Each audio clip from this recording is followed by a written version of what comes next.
The Community Bank High School Football Game of the Week on WHIZ-TV is presented by the Community Bank.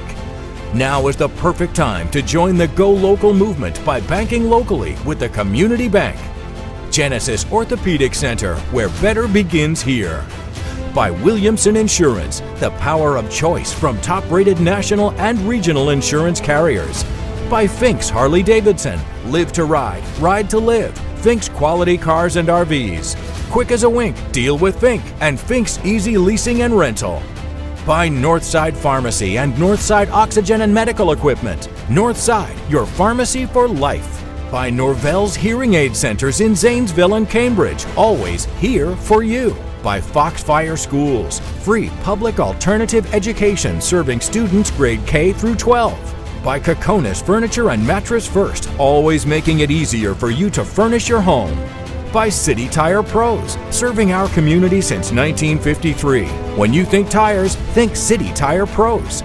By Denny's Classic Diner, America's favorite diner in Zanesville and Cambridge. Scoreboards are provided by the Finks family of motor vehicles and services, with instant replay brought to you by the Ohio Educational Credit Union. And the halftime show presented by CA House Music.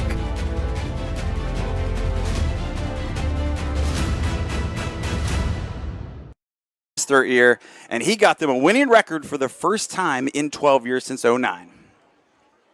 Well, I'll tell you what, it's two great head coaches and a storied program that's having hard times and a program that's kind of like new money.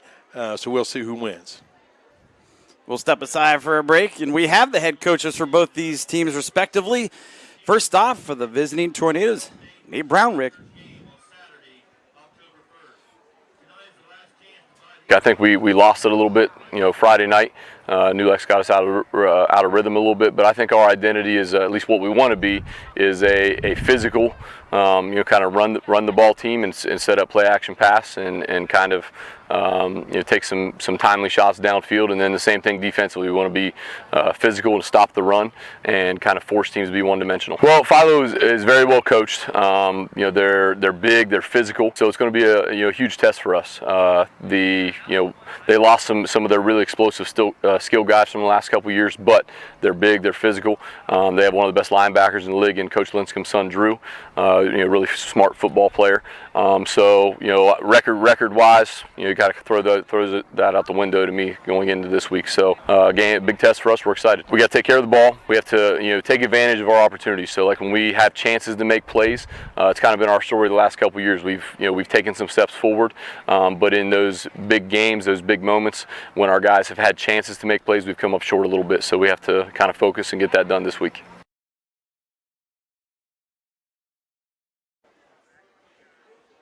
All right, Doug, so you heard from Nate Brownrick, the head coach of the Muskingum Tornadoes. Again, first winning year for the Tornadoes since 2009 when they went 9-2 on a playoff berth.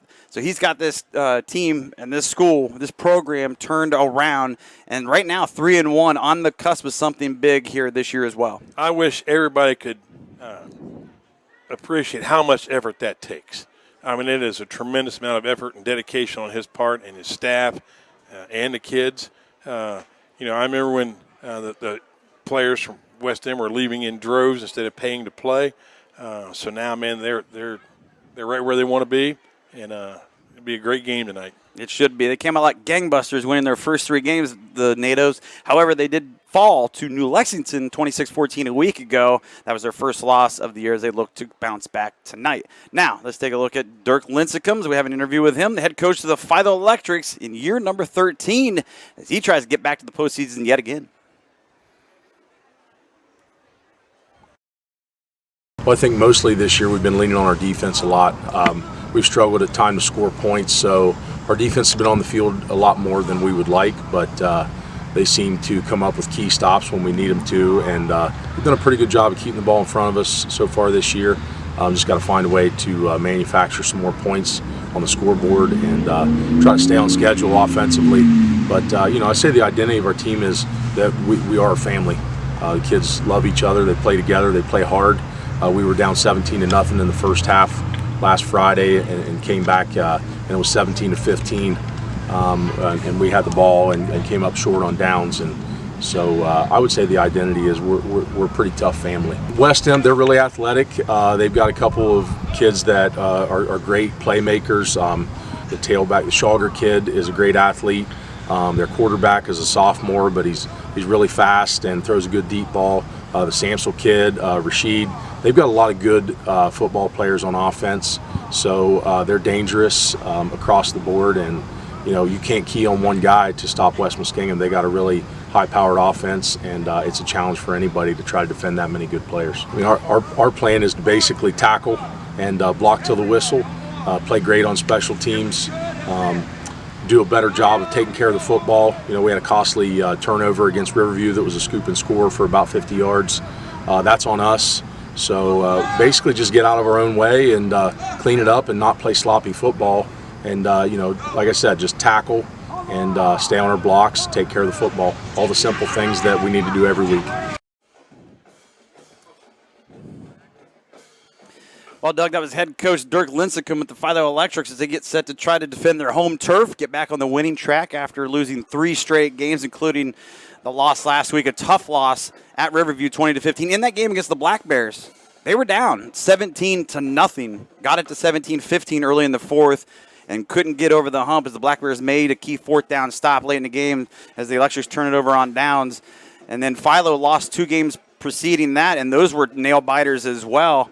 And so 3 games in a row, they could be obviously a big word, 4-0, right, Doug? I'll tell you what, a 3-game losing streak brings on the nightmares even for me. I've had nightmares all week about this game. 1-point losses. I can't remember the scores of any of the games we beat Philo, but I remember every year we lost by 1 point. And so those 3-game losing streaks are killers.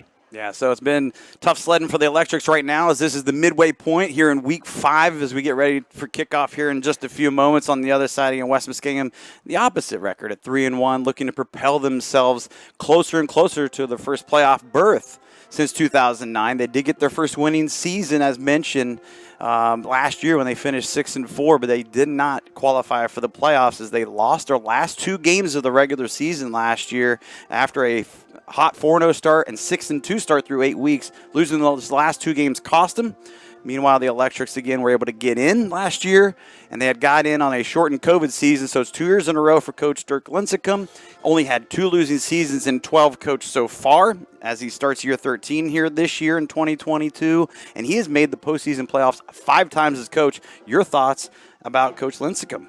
He was a quality player here. He's a quality coach here. He's an outstanding guy. It's one of the last coaching staffs in the MVL that I know the guy is on the staff. And so we have some history. I coached against him when he was a kid, and I've done broadcast with him as a coach. And it's a lot easier broadcasting him than stopping him. I know that. Yeah, and on the flip side, West Muskingum's coach, he's in his 3rd year, Nate Brownrigg.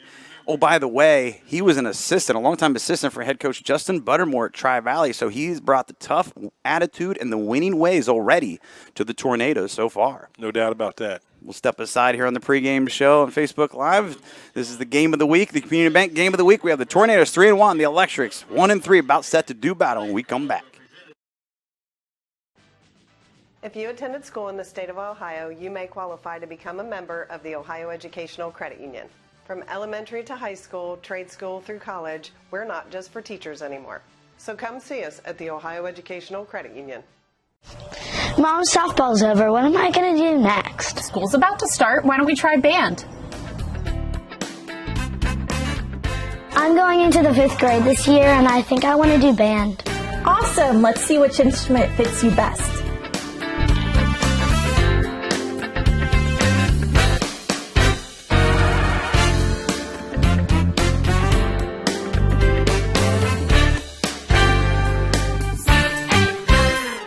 Find the car you want now. The truck you want now. The travel trailer you want now at ThinksQualityAutos.com. Find the performance you want now. Luxury you want now. Economy you want now at ThinksQualityAutos.com. Cars, trucks, vans, SUVs, even travel trailers. Get the vehicle you want for less at Thinks. Find it now at Thinks or online at ThinksQualityAutos.com. Quick as a wink, deal with Thinks. Your locally owned Tire Pros, City Tire Zanesville, Coshocton City Tire, and Buckeye Tire Pros of Cambridge have the largest inventory in a 3-county area. They offer a simple, straightforward approach to tire and auto service that includes nationwide warranties, hassle-free experience, and a vast selection of Michelin tires. No matter what you drive or where you've driven, Michelin has a tire to fit any need, and we offer service for your commercial vehicles to keep your business rolling. When you need tires, think of us, your locally owned tire dealers. Don and Sue started in 1972. It's been around a long time, just a good pizza. We want to keep it going. A lot of the families come in with their kids after the YMCA games, after North Catholic games, after North Wildcat games, scoreboards and all the old Volkswagens. And it's just a neat atmosphere here. The community bank has helped me so much with not even only this purchase. I started a relationship with Jim Holman there a couple years ago. He is in here all the time. He knew this would work, and that's why they weren't nervous at all to jump right in and give us a loan.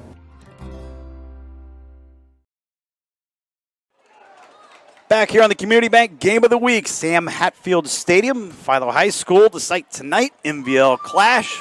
Hank Alpha with Doug Clifford. Should be an entertaining one. A couple teams down on the field about ready to do battle here as the kickoff is slated to happen here in just a moment. And, a couple teams are going to make sure you got the jerseys right, which team's whose. They all have the same colors here, scheme with the blue and the gold and the white. Right, Doug? Glad you could join us here on the Game of the Week. Well, I think I can tell solid blue from solid white. But I probably will get confused at some point in the game, yeah. Electrics and Tornadoes, again, Philo coming in, losers of 3 straight, 1-3. They're going to get the ball first here as West Muskingum deferred as they won the kickoff, or the coin toss, and decided to kick it off, rather. So the Electrics will start on offense here at the outset. The West Muskingum Tornadoes, 3-1 coming in, had won their first 3 games after tripping and falling last week to New Lex. It was 26-14 Panthers of New Lexington. They gave up 190 yards rushing to one guy named Hunter Rose for an undefeated New Lexington ranked team. And meanwhile, you have Philo that doesn't give up much points, only 12 points per game, but they're having problems scoring the football, averaging 19 a game, but their defense only gives up 12. That is a local area best. Well, it's interesting that West M deferred so they, you stop them on their first drive. The theory is you'll get great field position and then get the ball in the second half first. So we'll see if this works out for them. So something's going to give. Meanwhile, West Muskingum has a dynamic offense. They average nearly 31 a game. They'll get the ball next after Philo runs this one back to start the game on offense, just past the 25, short of the 30. That was 24 on the return, Brady Fox, and you'll see here at the end of the play, he delivers a blow to the tackler. Nice, solid hit. Fox on that run back, and some contact immediately. You'll see a lot of physical play here tonight. 2 teams that get at it defensively. Philo Mission gives up a league best around the area as far as points allowed per game, only 12. West Muskingum, not too shabby themselves, only give up 14 points a game as well. Out of the gun here, and it's a high snap, and it's loose, and it's going to be fielded back there, and it's going to be a big loss to start this game here, Doug.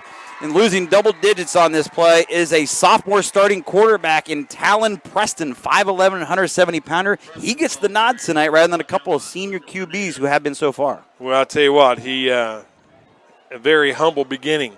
That ball went over his head, and, from an old coach, I always like my center and quarterback to be a little bit connected, and that shotgun snap scares me to death. I know it only happens every once in a while, but boy, if it happens once, that's too many.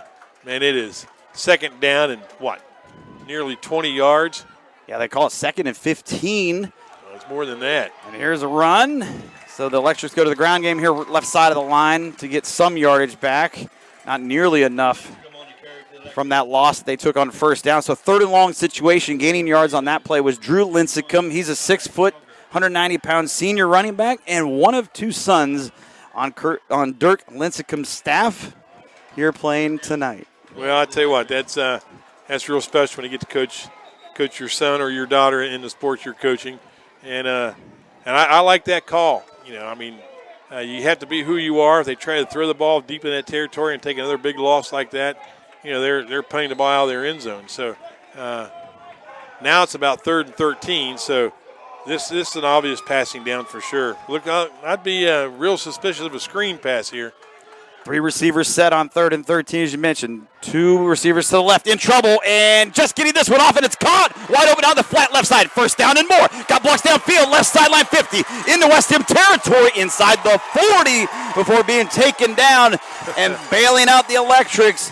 Guy we just mentioned, the senior Drew Lincecum with the screen pass, and look at the replay here, Doug, as it was just in time prior to a sack. Well, I think the offensive lineman let those guys in a little clean. Looked like one of the linemen pulled out, and the defensive lineman on him shot through clean to the quarterback. So that is a miracle, but that's the kind of play Philo needs to make. They need to make a couple of those plays because they had those kind of plays go against them so far this year. So all the way down to the Tornado 39-yard line, the Electrics cash in on a 3rd down and 13 conversion with a screenplay downfield. Here's a run, a wide receiver run, coming in motion to the right, getting the handoff, and in fact losing a couple yards on this one is Cade Searles, the 5'10", 180-pound senior. Got some senior leadership to the Electrics here, although off to a bumpy 1-3 start to the campaign. You see the replay, and good defense by that Tornado front as they were ready. That Tornado front has impressed me already. I mean, on the 3 plays, they have been in the backfield each time and made the play in the backfield. They just had a bad break on that one screen pass, but they had the quarterback in the grasp on that play. They certainly did. In the play before, which converted into a first down, went for 38 yards in the books to Drew Lincecum on that screen. 2nd down and long, second down and long for the Electrics. It's a run, back to Lincecum, up the middle, fights off one would-be tackler, gets another first down run. Tough running for Drew as he gets down to the 26-yard line.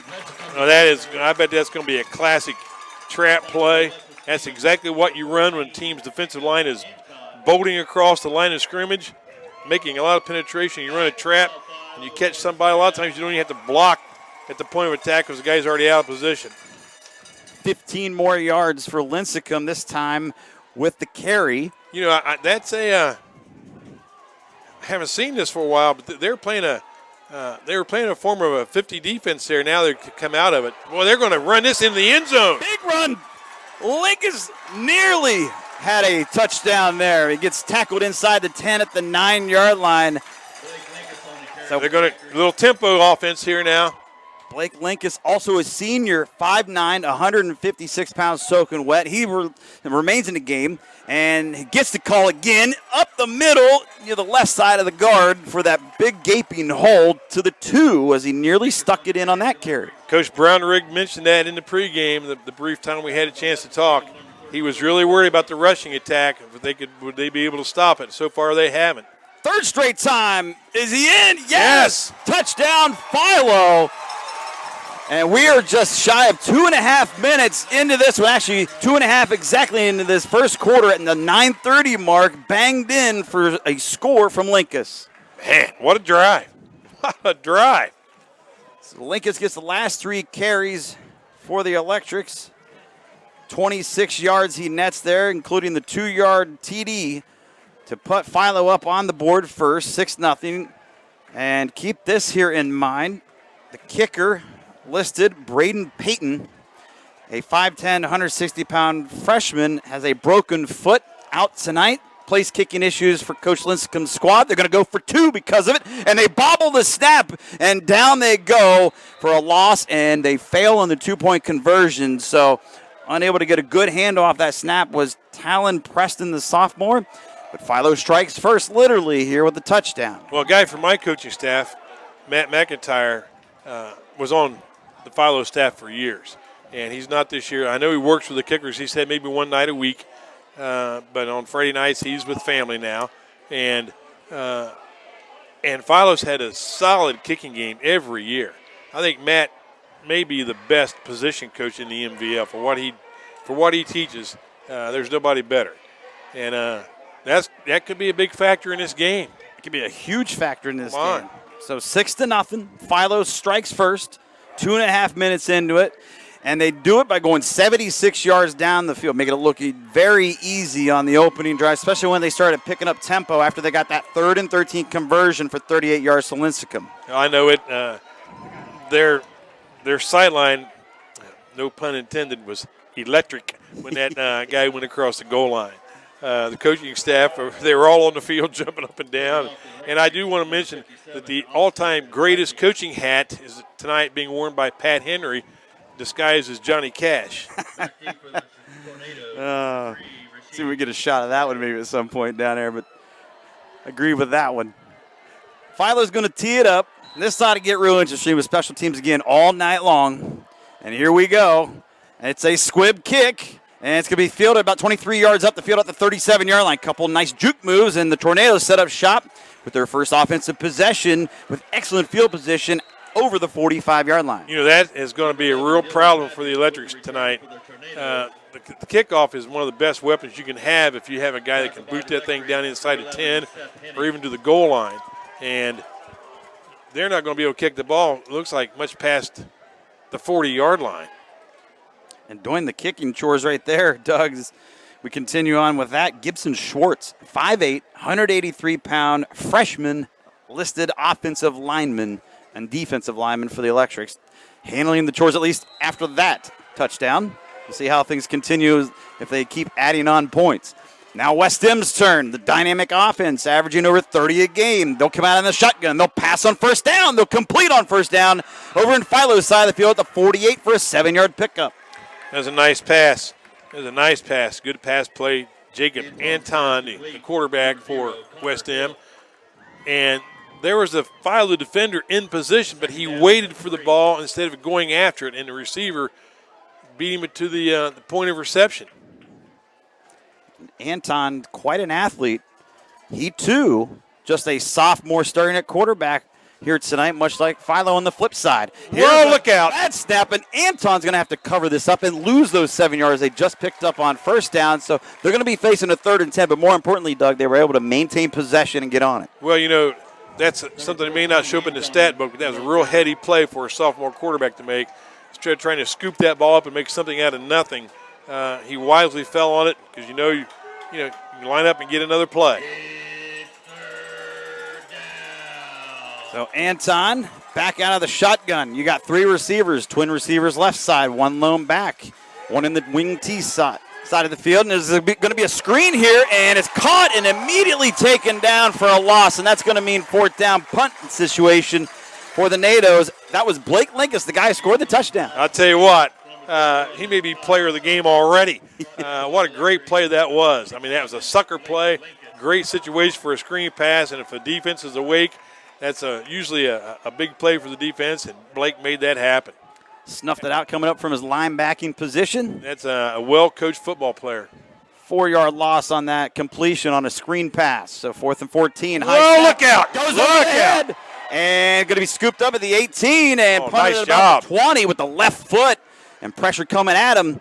And the Tornadoes dodge a big bullet here as it'll take a friendly roll as well down inside the Philo 30 where it'll be marked down there. And so we're seeing a lot of fireworks here at the beginning of this one, Doug. We've seen Philo go up tempo, drive down for a score. West M 3 and out. You've seen high snaps from both sides on those type of attempts, whether it be a shotgun look or a punt try. Well, we had a little trickeration on that one play that the man in motion was supposed to get the snap, and it just didn't quite work out for West M. But great start so far for the Tornadoes. But I'll tell you what, when you see that snap go to the punter's head and you're on defense, man, it's just like the gates of heaven have opened up to you. And you think something's going to really great happen, but that punter did a great job and got that ball off with his left foot and punted the ball down, down into Philo territory. So it goes over his head, the punter's head, by over 20 yards, right? Kicks it away around the 20 and still gets 32 yards off the punt when it was finally touched down. Here's a run play on first down by the Electrics. It's going to net about 5 yards. It's just power football, power eye look. I think what we're seeing here is Coach Muskingum is telling Coach Brownrigg, we're going to do it till you stop it. Because they're just going right at the heart of the defense. See what defense they line. They're back in their 50 defense. 2 defensive ends, 2 inside linebackers. Looking for a run, and they get the run, but somehow a huge hole again is there, and Philo will pick up the first down. First time we've called Max Zimmerman's name, also a senior, 5'11", 160-pound back. take another look at that, Doug. The instant replay brought to you by the Ohio Educational Credit Union. Electric's making it look easy, whether it's the big play or the methodical 5 or 6 yard gains. Offensive line's doing a great job. There's guys on the defensive line for West Ham are trying to penetrate, and they're just turning them sideways and letting the fullback do the work. Talon Preston in again at quarterback out of the shotgun, hands this one up. No, it's a fake. He'll call his own number. Heavy fold, and he's got a first down. Boy, somehow nifty moving with that fake that he put on to get into West Ham territory, move those chains at the 47. Watch the pulling guard come around here. There you go. Nice block at the point of attack. Another block down the field. You know, when you have linemen pulling and blocking 10 yards down the field, that's something special. Boy, it sure looked like he put it right in the lap of the tailback, didn't he? Yes, it did. And that would have been Zimmerman, but it was quite the fake to Max. Talon out of the gun here as Philo has moved back over in the Tornado side of the field for a second straight possession. Here's a fake. He'll call it again and keep. He'll run forward, taking guys with him, but he lost the pigskin at the 40. West Ham thinks they have it. We also have Philo saying that they maintained, and the indication is Talon did jump back on it. Well, he reached out and grabbed that thing at the last second because that was definitely going to be a West End ball.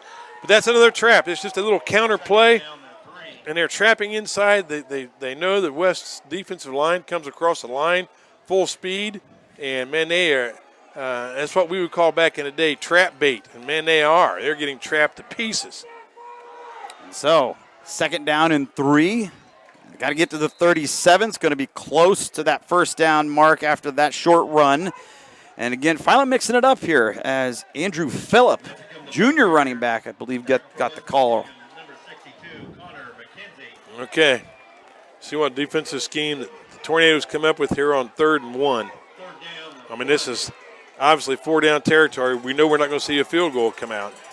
We are under 5 minutes left to go here in this opening frame. Fast-moving quarter, 6-0 finally to see on the bottom of the screen. 2 tight ends. Here at home at Sam Hatfield, trying to stop the bleeding in a 3-game losing streak. It's a first down run there, Doug, as that burst initially got it for him. He made it. I think they're going to put the ball at about the 36. Zimmerman needed 1. He got 2. As he churned those legs forward, he'll move the sticks. Electric's looking for another scoring drive here at the outset. Well, you know, this kind of reminds me of the App State Texas A&M game. West has had 3 plays or so, something like that, maybe 4. Philo's had the ball the entire first quarter. 3 and out, and then 4th down they had to punt. Here's a nice hole. Good running, but it got closed down really quick, and a nice throwdown tackle made by the Tornadoes and Talon Bailey. So a lot of Talons over on the West Muskingum side here tonight, and that one might have prevented a touchdown run by Zimmerman. Slater Samsel made a great tackle in the open field. I mean, that was, that was destined to go down the sideline had he not made that play. Yeah, check that. That was Slater Samsel, as you mentioned. I mean, a 3-yard gain. I'm sure Coach Brownrigg will take that 1,500 times because that could easily have been a breakaway score. There's your first numerical color mix-up of the night. I had one right there. Thanks for backing me up, Doug. Here we go. 2nd and 7. It's a fake. And running is the QB on the keep. He's got a first down again up to the 25-yard line. 8 more yards. They have the Tornado defense so conscious of the running backs. Any fake to the running back draws the linebackers. Look at the defensive end running for that running back. And the guys up front are clearing out a lane. And, man, it's just a highway to the goal line. Electrics are definitely bullying up front, winning at the line of scrimmage here in this opening quarter. As Talon Preston has looked very impressive with his legs especially, and very heady on that screen pass for 38 yards to Linscomb earlier in the quarter. Here we go with a run to the left side, trying to hit around in, and still moving forward, shaking off Tornado tacklers for a first down again inside the 15. 13 more yards here by the Electric offense on the ground. Blake Lincoln, who scored the touchdown, did it the hard way. Lead block out there. Nice job by number 67. Nice block. Took that defensive end to the outside. And I'll tell you what, the Philo running backs, for the most part, they're gaining 5 yards or more before they're even touched. Jake Anton, the quarterback on the offensive side of the ball, playing defensive back, had to make the stop after 3 tackles were broken. Here nice we go cut. again, inside the 5, touchdown, Philo! It is Linkus linking up again for a second touchdown here in the quarter. 1 and 3. I tell you what, I think they're taking out some frustrations tonight. That offensive line has dominated this ball game. Look at that. Almost like an instant replay of the last run when he goes to the left side of the line. Shifty moves. Barely got touched for that one as he hit pay dirt. I even saw one of the backs, 14. Well, I know why he got a good block. If Drew doesn't block, he has to go home and talk to the coach. So he's going to block. Oh, yeah. It's a 12-0 Electric. Oh, yeah. Very good point there, Doug. You want to eat, you better block. You have a stacked backfield here. 3 backs. Give it to Linkus, and he'll find his way in for an easy 2-point conversion. So they failed on their first time. They don't here on the second score. Electrics get that missing PAT point back. 14-0 here early. Look at these defenders that are on their back. I mean, they're squashed. Whew. And the Electrics have come out tonight to win. And West Muskingum Tornadoes, they better catch their breath real quickly and make something happen on this possession. If they make something happen on this possession and they're down 1 score, well, it's a whole new game. So, and granted, they haven't had much of an opportunity to really put points up. So we'll see. We'll see if they can respond here. Because it's not going to be a deep kick. Exactly. Linkus with 2 rushing touchdowns here in this first quarter. 2 yards out for the first score on their opening drive. 12 yards right there. Also hit the 2-point conversion with a run. Great tackle on the screen pass. Yeah. I mean, Linkus is doing it all. The Electrics as a team collectively, both sides of the ball so far, doing it all. A perfect 9+ minutes, you could say. He might want to consider running for office over here because I think right now he could get elected as anything. Meanwhile, the Tornadoes are looking for their first down of the game. They'll get the ball back for the second time here, assuming they get this kickoff. Well, not only are they down 2 touchdowns, they've had their butts kicked the entire first quarter, and that's hard to ignore. And you're on that sideline over there thinking, what's going on here? We're 3-1. We're supposed to be good. So we'll see. We'll see if they can come back. Well, West Muskingum fell behind early and often in New Lex last week, tried to get back in the game. It was too little too late when they lost 26-14 a week ago Friday. And here they go again, down 14 early. Oh, look out. And that's nobody a nightmare. home. That's a nightmare. And it's going to go out of bounds, and just able to knock that one out and save possession for his team. I'm telling you now, everything is going right so far for the Electrics. That kick, who would have thought he was going to kick that ball over everybody's head? Last time it didn't get off the ground. That's a problem with a kickoff guy like that. It's one thing if a guy's going to kick it deep, you can work on that. This guy, they have no scouting report on him. Right. His first kick was a ground ball to shortstop. His next kick looked like a base hit to right field. It's. Is it more dangerous to have yes. no kicker coming in and you don't know what to expect? It's way more dangerous when that kind of stuff happens. That could have easily been a turnover. Fortunately, it's not for West Muskingum. They're able to knock that one out of bounds. However, bad field position at their own 13-yard line. They'll take a timeout, and it gives us a chance to get to our Game of the Week sponsors, Genesis Orthopedic Center, where better begins here. We'll also give you the player of the game brought to you by Genesis when this one concludes. Williamson Insurance, the power of choice from top-rated national and regional insurance carriers. Fink's Harley-Davidson, live to ride, ride to live. Fink's Quality Cars and RVs, quick as a wink. Deal with Fink, and Fink's Easy Leasing and Rental, and also Northside Pharmacy and Northside Oxygen and Medical Equipment. Northside, your pharmacy for life. And right now, on life support here early, West Muskingum down 2 scores. Ball back for the second time, pinned deep. Boy, they need to be careful here. They need to come out of here. I mean, they need to drive the ball out of this area and not have to punt from their 1-yard line. So out of the shotgun, Jake Anton tries to get the offense going here, and they're going to hand it off and run with it this time on first down. And, that electric wall up front only gives them a couple to the 15, so tough sledding moving forward with the football. Well, that's what you have to do down here. I mean, you have to give the ball to your best back and hope you can get a crease for him and get a little breathing space. Talk about electrics, number 36. Ty Schauger on the run there for the Tornadoes. 5'11", 190-pound senior back with his first carry of the game. 2nd and 8 for the Nados. He remains the deep back as the tailback here behind Anton out of the gun. 3-back set overall. It's a fake. Anton keeps it himself. Got a hold on this side, right side, and he's going to have nearly a first down run, and they might give it to him with the spot. Well, Philo looks like they're playing a 3-3 or maybe a 3-5 defense, but they have 3 linebackers behind the 3 down linemen. And, my brother and I used to talk about this. My brother is a coach at Portsmouth, recently elected to the High School Coaches Hall of Fame. Oh, congratulations. And yes.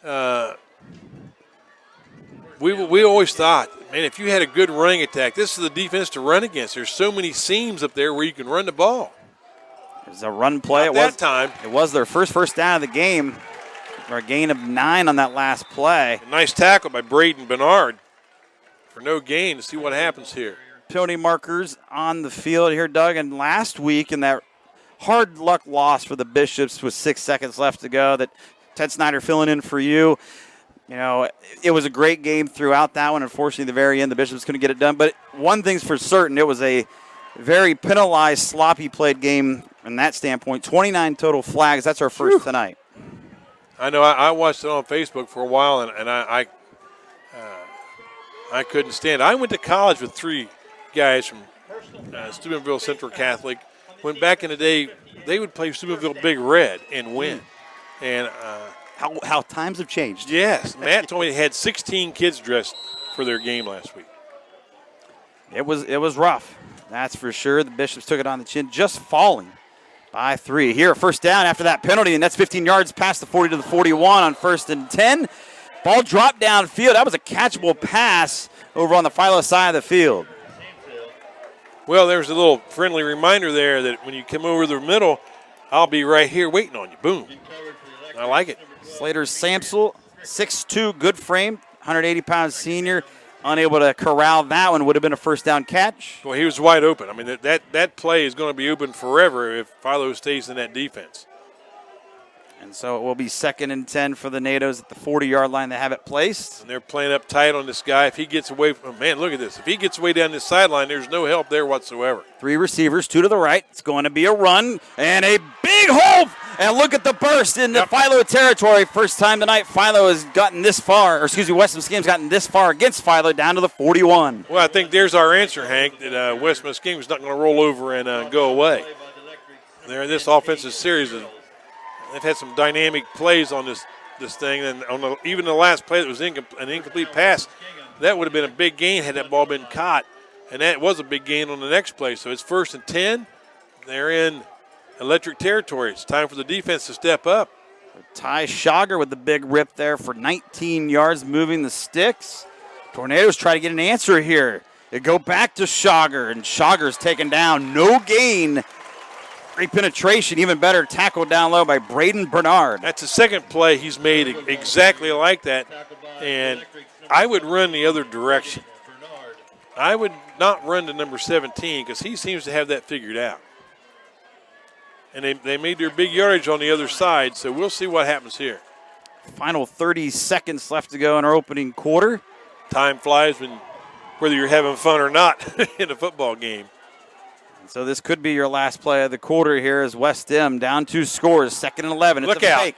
Anton throws it out in the flat to Schauger, makes that catch. Fumble. Coughs it up. Was he down or not? No, he was not down. That's a fumble. Would be a 5-yard gain. Let's see. And it is Philo football. Your first turnover of the game comes right there as West End was starting to knock on the door.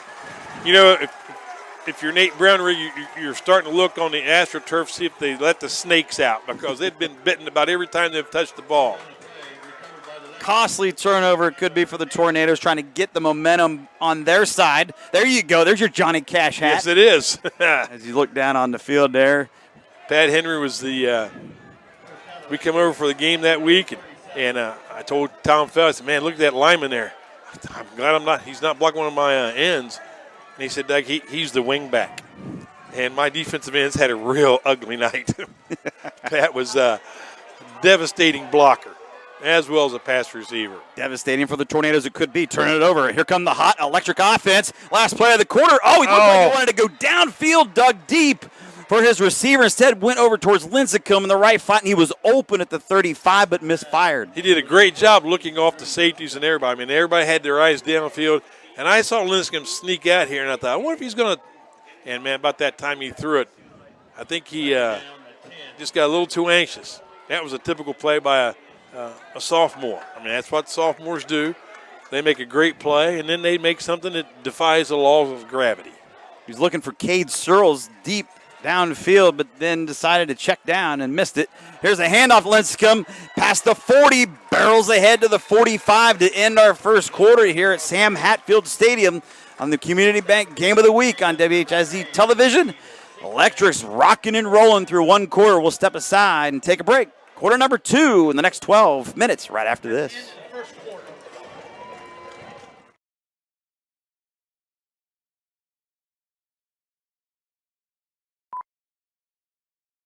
Denny's all-time favorite Super Slam is back. Get bacon, sausage, eggs, hash browns, and buttermilk pancakes for only $6.99. Give your wallet a break and send it on a Summer Slamcation. The hottest deals are at Denny's, America's value destination. You don't have to be a full-time athlete to experience muscle, joint, or ligament issues. Injuries happen every day. Fortunately, the sports medicine team at Genesis is here to help. With expertise across a variety of musculoskeletal injuries and procedures, the latest technology in an office setting, and all the support of Genesis Healthcare System, we'll help you get back to whatever is most important in your life. Better begins here. Start your path to better at genesishcs.org. When it comes to your health and well-being, everyone can use a helping hand. That's why Northside Pharmacy goes the extra mile to safeguard your health and wellness. From advice on proper use of your medications to keeping our community safe, we've got you covered. Day or night. Northside, your pharmacy for life. Do you have to ask your wife or husband to repeat everything she says or he says? Don't get mad. Call us at Norvell's Hearing Aid Center in Zanesville or Cambridge for a free hearing aid consultation. Norvell's, helping save marriages for over 50 years.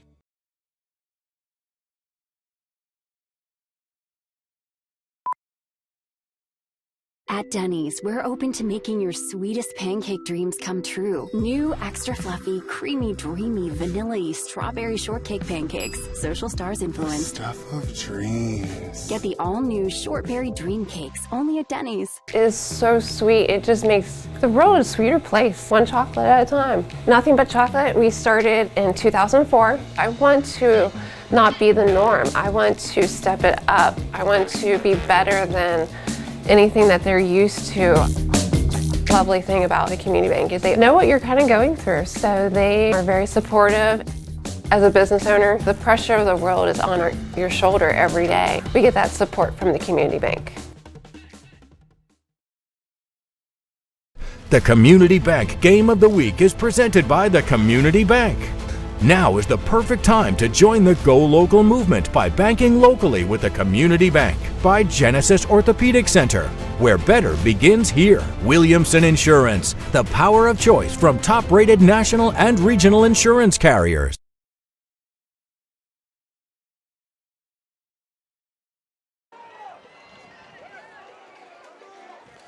Back here to start the second quarter of action. I'm Hank Alf with Doug Clifford, the Community Bank Game of the Week. Here at Philo High School, Sam Hatfield Stadium. It's been all Philo through one quarter of action. You see at the bottom left of your screen, brought to you by the Finks family of businesses. Here is a third down and short call, 3rd and 2, and it looks like the Electrics are going to pick this one up with ease, and they do. Max Zimmerman getting the ball carry there. However, yes, there's a little yellow hanky down there. At the 49. This might take back that first down run, and it appears Philo's going to backtrack. So while they sort that one out, we have a chance to tell you next week's game. We'll see these same West Muskingum Tornadoes. They'll be at home up on the hill, taking on rival Maysville and the Maysville Panthers. So a lot more blue, gold, and white schools for you next week in NBO action. Penalty on the Electrics there. Moves it back 10 yards. Doug's. That stopped a Philo first down. It's a holding penalty. You see it. Coach Linscomb wants to make sure the guys on the far sideline know that it's second down. Or no, it's still third down. Okay. But I tell you, this is an important stop here if the Tornadoes can get it. They haven't had one yet. Go from 3rd and 2 to 3rd and 12. Firing downfield and a high catch. Midair hauled in by Case Fink. 6'2", 190-pound senior who has played some quarterback, but not tonight. Getting the call was the sophomore here throwing that one in Preston. Well, that's great concentration because you know you're going to take a hit when you go up in the air like that on a pass route where you're standing still and have to leave the ground to catch the ball. Great concentration. Great tackle by the West End secondary to stop this drive, too. Unfortunately, it only went to the 43-yard line, 4 yards short of the first down for 8 yards. Here's the punt. Low liner is going to hit off the turf at the 26 and basically die dead there. Touchdown at the 26-yard line. The Tornadoes will get the ball back for the first time tonight. West End holds defensively from Philo from scoring. I'll tell you what, that's the first happy thing that's happened all night for one of their units. Their defense had to stop. They got the ball back for their offense. And we saw West End was moving the ball on their last possession. They just lost it on a fumble. Well, last year these two teams played on September 24th of 2021, and it was about a year ago, and it was over there at West Muskingum High School, and the Electrics won that game by 14 points, 40-26. It was a high-scoring game, a lot of yards put up, about 900 total yards in that one. 482 yards to 390 advantage for the visiting Electrics a year ago. And right now they're jumping the NATOs again. NATO's trying to get back in it. Here we go with a big first down run left side and just bouncing his way out there to the end to pick that up. So shifty moving, and got to be very impressed here with the running back in Ty Schager. Oh, no doubt. I mean, that is no way how that play was designed, but that's what a great running back does for you. If it doesn't look good at the point of attack, well, don't stop your feet. I just come up with plan B, and he did. Picked up the first down. That's a great effort. Schager's run effectively for the Tornadoes on the losing side, I think, so far. Nice run up to the 38-yard line. Got 12. They call his name again, and this time he goes to the other side of the line, inside the right guard and right tackle for 7 more to the 45. So let's see how the Tornadoes continue to move the ball here. They did last time. They got into Philo territory. They got turned away with a turnover, and here they go again. Well, they're great blocking at the point of attack. I like what Coach Brunrig's doing. He's down 2 touchdowns, but it's the first half. He's not panicking. He knows if he can just get 1 score and keep it there at halftime, he's in the ball game. 3-back set. Anton out of the gun, hands off to Schager. Not this time. Do it again, but yes, like you just said, not this time. No gains, so they sniffed out Schager on that one. Actually, maybe check the number. It might be someone different. No, it was Schager, 31. So Schager picked up 12, 7, and nothing there on 3 straight run plays. Well, that was a committee tackle that time. The defensive line just did not move an inch. Big third down play here. Need 3 yards. Got to get to the 48. And this is going to be a direct snap to Schager.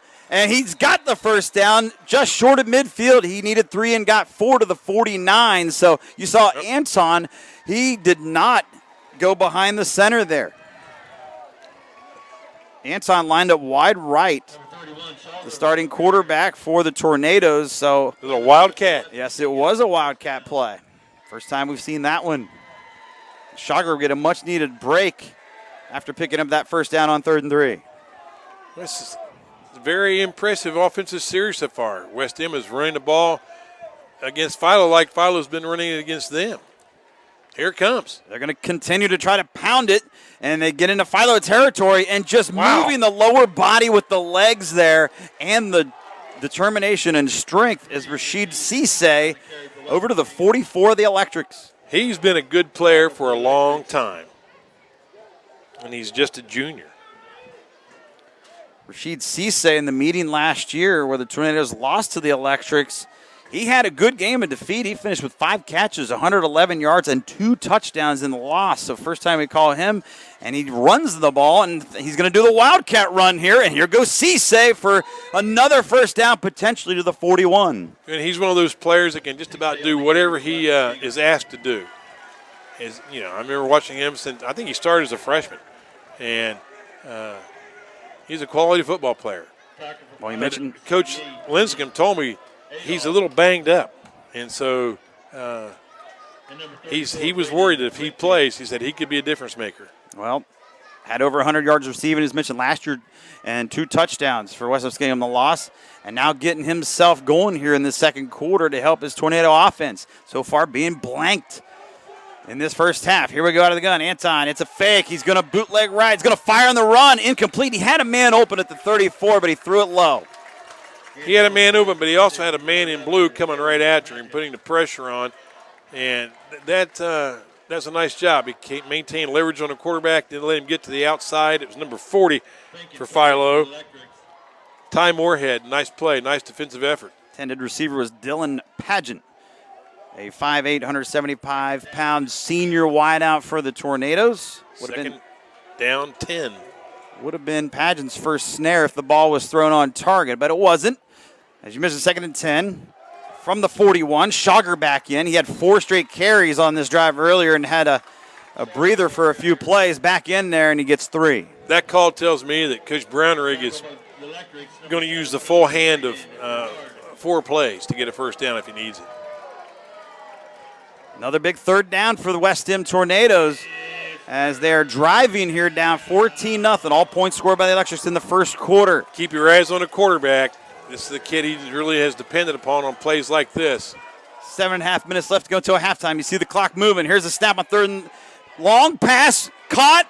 And Cisse, look at that move. And he's got a first down easily. He'll trickle out of bounds near the 25 of Philo as he basically just put some defenders on spin cycle. Well, you use the sideline as your 12th man, and the Electrics didn't do it that time. They let him have the sideline, and had they let him come back to the middle of the field, he wouldn't have gotten the first down. Great call, great effort. 13-yard play to Cisse. He was doing some runs here on this drive, and that's his first catch. He's still in the game. And you have 4 receivers. They have a trio stacked to the left side.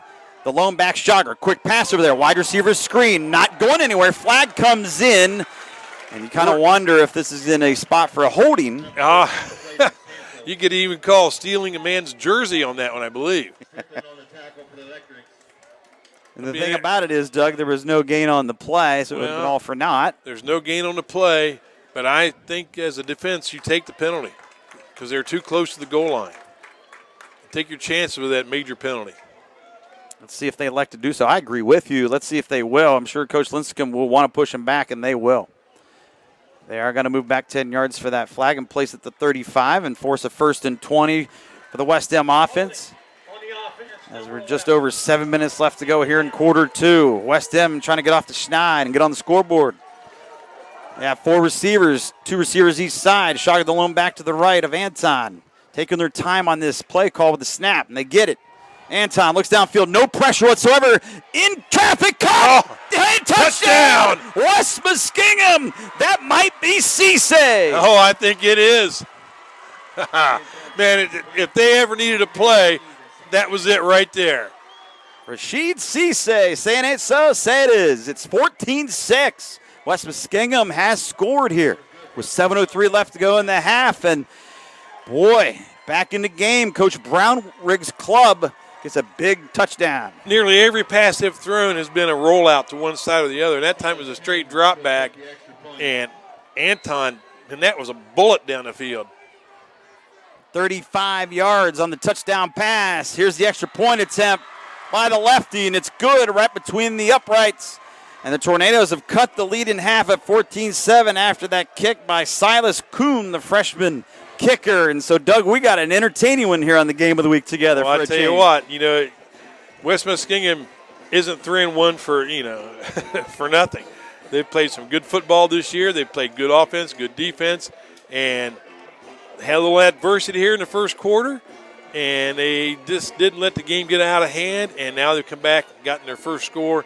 It's a 14-7 ball game. I think it's going to be a quality game all night.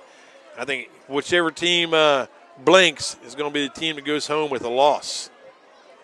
And so 14-7, West Muskingum will tee it up for the first time tonight as they just get their first points of the game. Let's remind you of some of our sponsors here on the Community Bank Game of the Week. Norvell's Hearing Aid Centers in Zanesville and Cambridge, always here for you. Foxfire Schools, free public alternative education serving students grades K through 12. Kokona's Furniture and Mattress First, always making it easier for you to furnish your home. And here we go as the Tornadoes tee it up at the 40. And now, will Philo have an answer? Or the Tornadoes riding the momentum with the defense getting it going and the offense now finishing it off, taking care of the football on that last possession for the score, have a chance to tie it up before we go to intermission. A lot to be determined as Philo will run this one back. It's a short run back, but, you know, you got bodies stacking up and pushing that pile over the 30. Well, whoever caught that thing,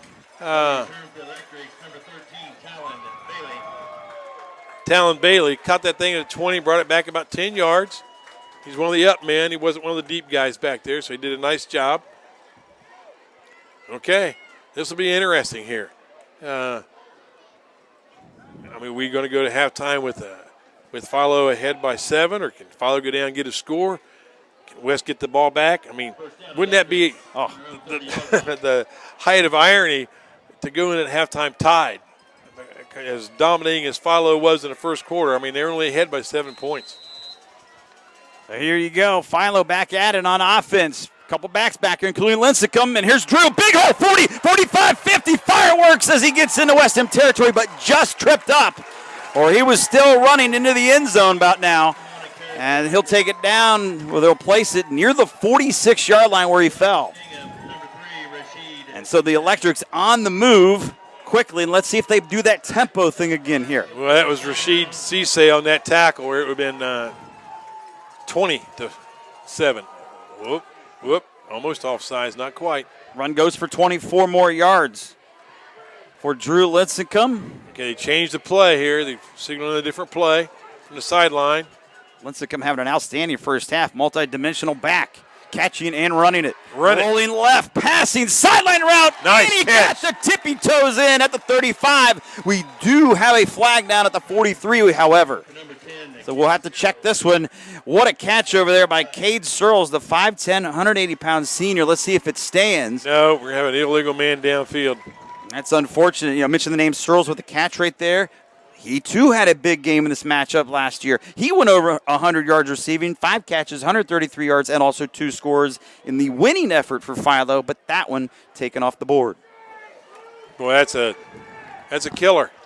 I mean, that was a great way to open this drive, move the ball down the field, go into West Muskingum territory deeper than they started. So, man downfield on the offense, number 67, 5-yard penalty from the previous spot. Repeat the down. That's on Luke Perkins, senior lineman, 6'2", 240-pounder. I had a guy that did that in a game. You know, I said, "What were you thinking?" He said, "Coach, I was wide open." I said, "Yeah, but you're the tackle." Here we go, look at left side again, and shoots this one over to the back who slipped out. Nice catch, good moves, and down to the West End 40. Got a lot of the yards back and then some, and so that'll set up Philo for a second and manageable. Great job by Cade Searles on that play, too, blocking for his wide receiver companion there. I mean, that was a nice block without holding or hitting somebody in the back, and it set that play up for sure. 2nd down and 4 now. That's manageable. Yeah, Electrics, as we just bridged under the midway point of the second quarter. Let's see if they start to take their time a little bit with the lead and the clock on their side and try not to give West Ham too much time here late. Doesn't really matter right now. They just want points. However, they turned it over, I think. That ball's loose, and it depends on who lands on it here. At the very end, West Ham has it. Yes, they do. Losing that football was Blake Linkus, who's been the hero of the first half offensively for Philo, at least with 2 touchdowns, coughs it up.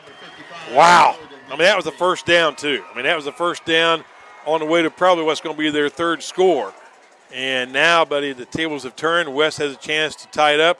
And the Electrics now know that West End can score from anywhere, especially wherever number 3 lines up.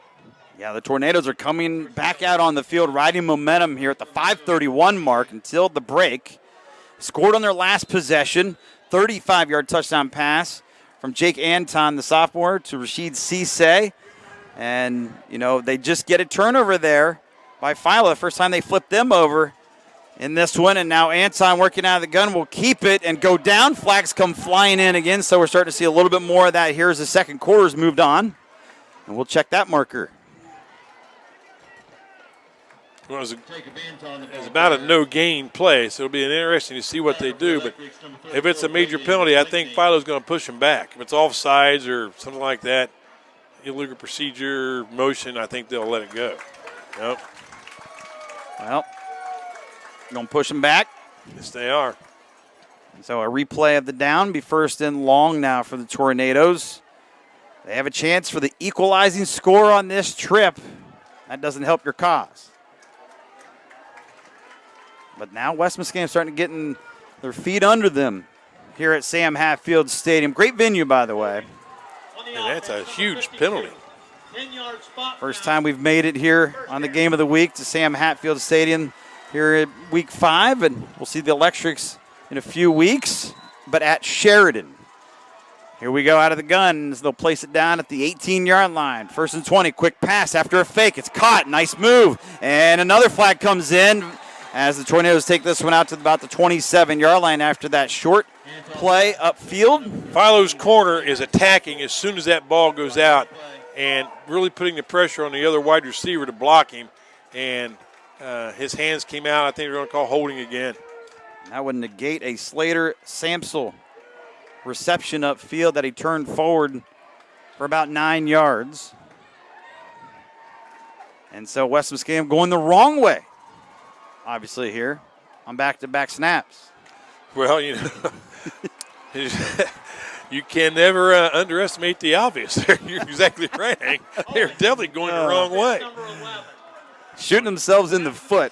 I think I'd forget that short stuff. I'd tell number 3, head for the next neighborhood, and I'll throw it deep. Can the Tornadoes avoid a flag here, a penalty on this play? Out of the gun, quick hitter on a slant. What a catch! Yes, it was. Making a turn for that one was Samsel. Well, that was a big-time catch. And Samsel gets it up to the 25-yard line. You see the Ohio Educational replay. And look at that. I tell you what, the West End quarterback is definitely not afraid to throw that football. He does a nice job. Second down at 13. So yeah, second and 13 coming, but they got about half the yardage back there on that play. Tornadoes with the clock moving inside of 5 minutes. Same formation, same look, 4 receivers, 1 back, shotgun to the left, out of the gun, firing, got his man, left side slant, caught. And it's going to be close to the first down marker depending upon the spot. And once again, he's going to his favorite target, and that's Samsel. Well, Philo is giving him that slant. I mean, they have nothing there to stop that. I mean, there's no linebacker dropping into that hook zone at all. Demetrius Strickland there to hold him up, but it wasn't enough as he got the first down up to the 39 with forward progress. 14 more yards. 3 backs in the backfield. Handoff, Schauger, deep back, and he'll plunge forward over the 40 to the 43 where he goes down. 4 more yards at the 4-minute mark coming. Tornadoes have plenty of time. That was a great example of maintaining your poise by the West Muskingum Tornadoes on this drive so far. I mean, one more penalty and they'd have been in the concession stand. And now they're near midfield. Like how you put that. They were going backwards. Not quite a bad thing, at least for you and I. Here we go, a fake. Looking to fire downfield. Got his man again. That's Samsel. Or is it? Check the number. Actually, number 10 catches it. This is Carter Winland. So beg your pardon, Winland with a nice grab. Another first down. Boy, when Anton gets outside, he is really accurate with those passes in the flat. I mean, he's putting that ball right on the money. And the time he didn't, Samsel turned around and caught it behind his back.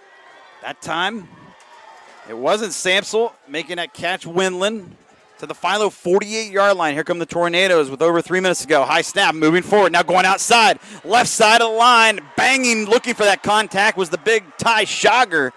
And Schauger bangs it inside to the 39, just short of another first down run. Tell you what, the Tornadoes are absolutely pumped right now. They are feeding off the success they've had their last two offensive possessions. And wise timeout here by the Electrics.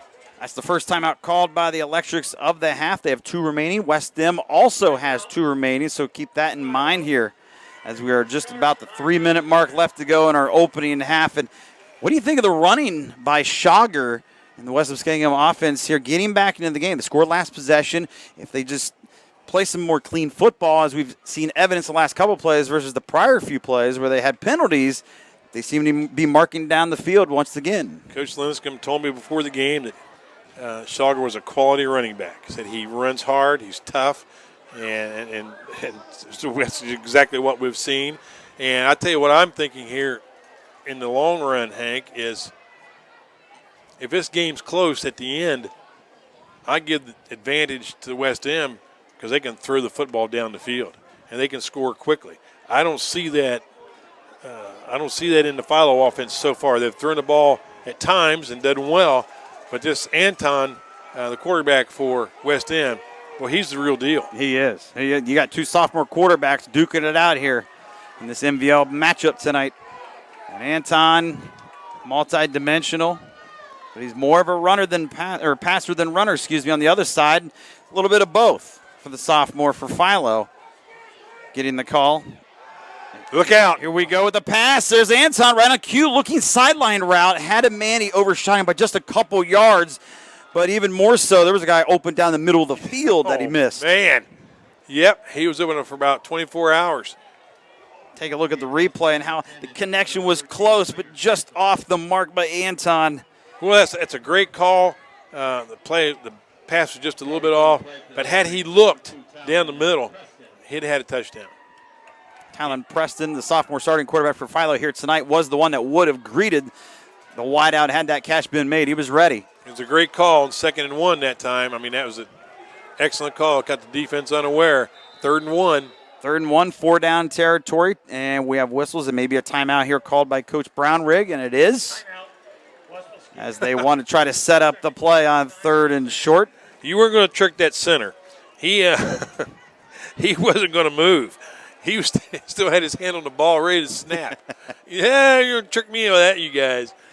I know that old trick. This gives us a chance to rattle off a few more sponsors while we have a moment with the timeout down on the field. City Tire Pros, serving our community since 1953. When you think tires, think City Tire Pros. Denny's Classic Diner, always a good place. America's favorite diner in Zanesville and Cambridge. Your instant replays again brought to you by the Ohio Educational Credit Union. And our halftime show getting ready to come up, presented by CA House Music. Play music for life. 2:52 left to go in this first half. Actually, 2:53. 14-7 here. Philo trying to hang on. Big 3rd and short. Tornadoes are coming. I'll tell you what, Hank, if we have a game at John Glenn or other points east, I will treat at Denny's on the way back. Yeah. Well, originally tonight, by the way, this game was scheduled to be in New Concord, Sheridan at John Glenn. We've had to do some scheduled changes. Try to get some different teams, some matchups that looked a little bit more sound on paper record-wise, and TV rights also have a play in some factors too. Here we go. 3rd and 1. Snap. Going forward. Big hole. He could be gone. 20-15 and caught, however, before he could get another touchdown with Cisse down near the 12. Philo had a linebacker blitz that time. Number 17 blitz, and he got picked off. And where he blitzed from is where Cisse went through. Big run by Cisse on 3rd and 1 for 26. Actually, the place to the 13, so give him 26 more yards on that play. This is a drive after a turnover, isn't it? It is, and boy, Cisse making a name for himself just in this quarter alone. He has scored a touchdown, nearly got one there. Go back to Schauger. Schauger lowers those shoulders, bangs forward just outside the 5 to the 6, 7 more yards. This is Schauger territory here, no doubt about it. Cisse's coming out. This is a great time to fake that ball to Schauger and the quarterback keep it. I mean, he's a good runner. We've seen that. And you know the defense is going to jump all over Schauger as soon as they fake the ball to him. We'll see if it's a fake or see if they just say, here he comes. Full house backfield, 3 backs back there with Schauger behind Anton. Gets the call comes. again. And Not this time. Yeah, he's stacked up. No gain. Looks like number 40, Ty Moorhead, was the first defender on the scene. Good tackle. So now you're looking at a 3rd down and short. You can pick up a first down at the 3. At the 3-yard line, you can do it. Minute 40 and counting left to go in the half. I see why you might be excited at halftime, too. You bet. Pulling out tickets, I see. Big play here. Meanwhile, West Big End play. looking for a ticket for 6 here on 3rd and 3. Can get to the 3. Whoa, Six. look out. Step. Just got to corral it. Anton does, and he'll take a loss where he's going to be corralled by a pair of electrics at the 19-yard line. They look like Moorhead and Linkus did exactly what they needed to do. They maintained leverage on the quarterback. They didn't let him get away and didn't go for the big hit, just went for the tackle. Nice play. Timeout now called by Coach Dirk Lincecum and his Philo Electrics. Just over the 1-minute mark left to go in the half. We'll have a correction there on the time. 1 timeout left for Philo, 1 timeout left for West Muskingum for what it's worth. There you see the adjustment. 1:05 still left in our half here, Doug. 14-7 Philo. That was a huge 3rd down and 3 miscue no by doubt. West M. Huge mistake. So they'll place it at the 18, loss of 12, 35-yard field goal to cut the lead down to 4, or you're going to have to go for basically the whole shebang. Well, I bet they go for the whole shebang here, and think of this. West gets the ball first in the second half. Keep that in mind, too. So whether they're able to capitalize here or not, it'd be unfortunate, obviously, for them if they do not, the way they've been pressing here in the second quarter to get back in it. There is that option in the 3rd quarter. They'll get the ball back with a chance to make amends or even take the lead if they are able to capitalize here. I think they've had the Philo defense on their heels this entire drive. I don't think Philo ever had the right call made. I don't think they ever expected to see what West ran. I think Coach Brenner and his staff did a great job on that drive of mixing their plays and their offense. It's all going to come down to this one. Well, a few weeks ago, last time we called a game together, Doug, we saw a 35-yard field goal by Riverview before the end of the half. Not going to happen here. West is going for it. Look for number 3, buddy. 4 receivers set, 2 each direction. Look at a pass left side towards the flag in the corner. Got it. Touchdown if he holds it. Yes. Touchdown. Tornadoes. And right there, they're within a point at 14-13. Favorite man here in this first half. I'll tell you what. Later, Samson. I can still hear my defensive back, Coach Chris Boffin, telling the DBs, if somebody runs past you, they're not going for a hot dog. They're going for a score. And that's exactly what happened there. Samson hauling that one in on 4th down and 15 on an 18-yard touchdown reception off that pass from Jake Anton. Extra point here could tie things up off the leg of freshman kicker Silas Kuhn. Made the first one tonight. Second one also looks true, and it is just like the first one. And West Muskingum has made it a new game here, tied at 14. Well, I'll tell you what, I never would have thought the score was going to be 14-14 at this point in the game, the way it started. But what a comeback. And that pass Anton threw, it wasn't like it had to be a diving attempt. It was a beaut. Oh, man, it was right on the money. 18 yards on that one.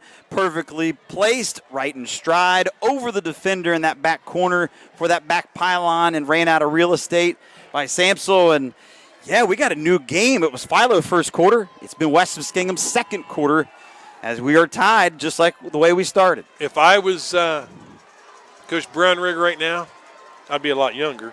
And the second thing. First and foremost. First and foremost. I love first and foremost. And no one ever says second and something else most. I'd kick an onside kick here. Well. Philo has no timeouts. They can't stop the clock. So, you know, they got one timeout. That's nothing. I'd kick an onside kick here while I had the momentum going. And I'd put that ball in Anton's hand again and say, go find one of those guys that run fast. Well, let's see if they elect to pull some trickeration, as you would like to try to dial up right here, but they will not. They decide to kick away, field it on the fly at the 15. Running left side of the field, looking to cut it back, 25, spin move 30, and finally down to the 34-yard line. So Philo has about 50 seconds left to go and one timeout, so a pretty good run back of 19 yards sets Philo up in decent shape. We'll see if Philo runs the ball on first down and picks up maybe something close to midfield, see what they do from there. I think if they run the ball on first down and get stuffed, I don't think we're going to see a whole lot of efforts to do much as far as scoring. So, because if you turn the ball over down here, that gunslinger on the other sidelines, pistol's still warm, buddy. Yeah. You're talking about Jake Anton, 2 TD tosses this quarter. Man, oh man. Well, here, another thing. Obviously, Philo has a problem with the kicking game tonight. Yes, they do. That's a big problem in the waning moments of a half or a quarter, especially here in the first half. They're towards the end of out regulation. throwing. Looking to pass, flushed. Boy, he's got some green grass in front of him, in this case turf, and he runs it out of bounds at the 43-yard line, just shy of a first down. 9-yard pickup for the sophomore Talon Preston. And he's been playing some pretty good heady football in this first half as well, both these sophomore quarterbacks. Hank, I can't remember a game where we had 2 starting sophomore quarterbacks and they both looked this good.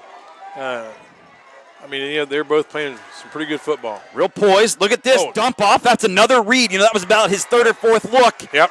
And he checked it down. It didn't get a first down, however. Probably what an experienced quarterback would have done in that situation is thrown that thing out of bounds. Yep. And instead, the clock's going to keep running here. That's okay. They took a shot. They tried a couple things.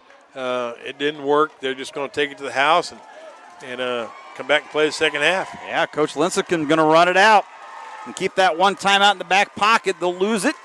First half in the books here at Philo High School, Sam Hatfield Stadium, where we are deadlocked at 14 apiece. If we've reached halftime here on the Community Bank Game of the Week on WHIZ TV and Facebook Live. For Doug and I, it's time for the halftime festivities brought to you by CA Music House. You'll see the bands perform, and then Doug and I will come back for your exciting second half between these two here in the NATOs and the Electrics, squared at 14-all. You're going to see me hit those pizzas.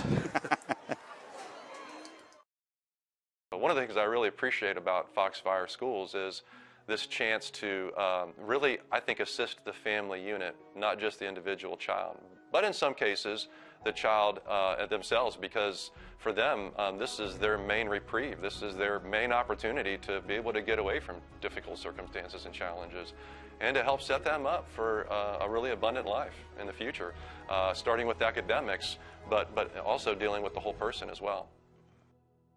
One of the benefits of being an independent agent, if your rate goes up at your renewal, we can shop it with other companies to keep your price and your costs down. We've got over a dozen carriers here that we represent. We call that the power of choice. We have the ability and flexibility to do what's best for you. By directly representing several reputable insurance companies like Grange, we can put your interests first when insuring your auto, home, business, or life. Call Williamson Insurance Service, representing Grange Insurance in Zanesville, Newark, and Pataskala. When it comes to high school football, WHIZ TV and Finks have you covered.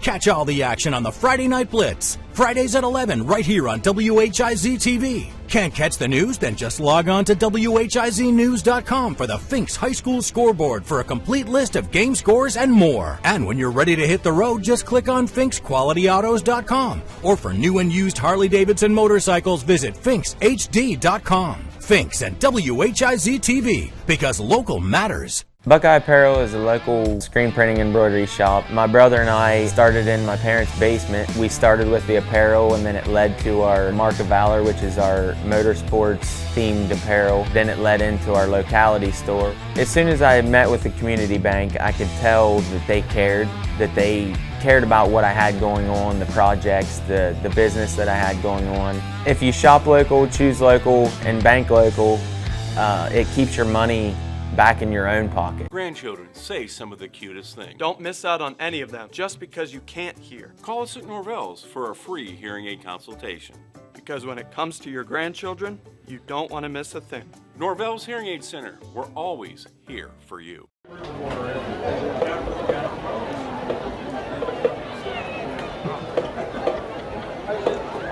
Good, busy.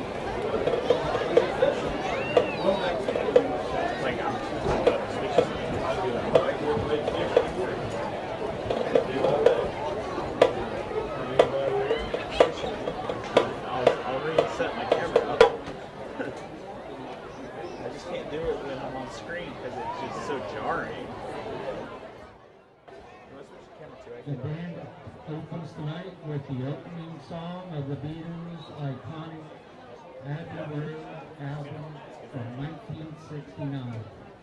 From the amazing team of John Lennon and Paul McCartney, here is Come Together.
The Tornado Marching Band continues the evening show with the #1 hit from 2021 by Olivia Rodrigo. Here's Good For You.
In 1996, Will Ferrell and Chris Kattan created a hilarious dance club skit on Saturday Night Live called The Roxbury Guys. Featuring tonight's closing song, check out the band's fancy footwork as they finish with Hathaway's 1993 hit, What Is Love?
with the crowd favorite, Seven Nation Army.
back here on the Community Bank Game of the Week here on Z102. Here we are. I'm Hank Alvin with Doug Clifford, and we are looking at a halftime score of 14-14 between the Philo Electrics and the West Muskingum Tornadoes right here on WHIZ television. You know, Doug, we had a tale of two quarters in this first half. We're going to get into those highlights in just a moment. You had Philo dominating the first quarter. Second quarter was all West Muskingum, and we are deadlocked here at the half. No doubt about it. Take a look at the highlights here, Doug, and you know you're going to get West Muskingum not able to stop Philo. This is the opening drive for the Electrics for the score. Just 2.5 minutes into the game, this is going to be pounded in by Blake Linkus, and Linkus had both Philo touchdowns, both those in the first quarter. That one's from 2 yards out. They would fail on the 2-point conversion, and Philo was up 6-0. 9.5 minutes left to go in the first quarter, so they're off to a hot start. And here you go again, Linkus, touchdown number 2. Oh, no doubt. This is a quality run, bouncing off tackles, took that into the end zone. It was all Philo at that point. But West Muskingum, here they come, down 14 points. They had already scored one touchdown to get it to 14-7. Here's the second one late in the quarter, right before the half. That one was from 18 yards out. On a fourth down. Yes, on a 4th and 15, 18 yards out. And right there, Doug, you know, West Muskingum tied it up. 2 touchdown passes by sophomore Jake Anton. And that's got West Muskingum back where they want to be, and they get the ball to start the second half here in the third quarter. I think momentum's on their side. I think Philo's, no matter what, Philo's thinking we let something slip away from us, and it's hard to get your mind back on forward. And right now, West M is, man, they're in charge mode. Yeah, so 14-14 as far as our game is concerned here on the Community Bank Game of the Week at Philo's Sam Hatfield Stadium. We have an entertaining second half about set to take place, and the Tornadoes will get the ball first, riding the momentum of that second quarter. Going into the third quarter, will Philo and Dirk Lincecum have the answer, stop the 3-game losing streak, or will West Muskingum get back in the win column here under the third-year head coach, Nate Brownrigg? We'll see. No doubt about it. We'll come back for that second half action right here on the Game of the Week on WHIZ television and Facebook Live.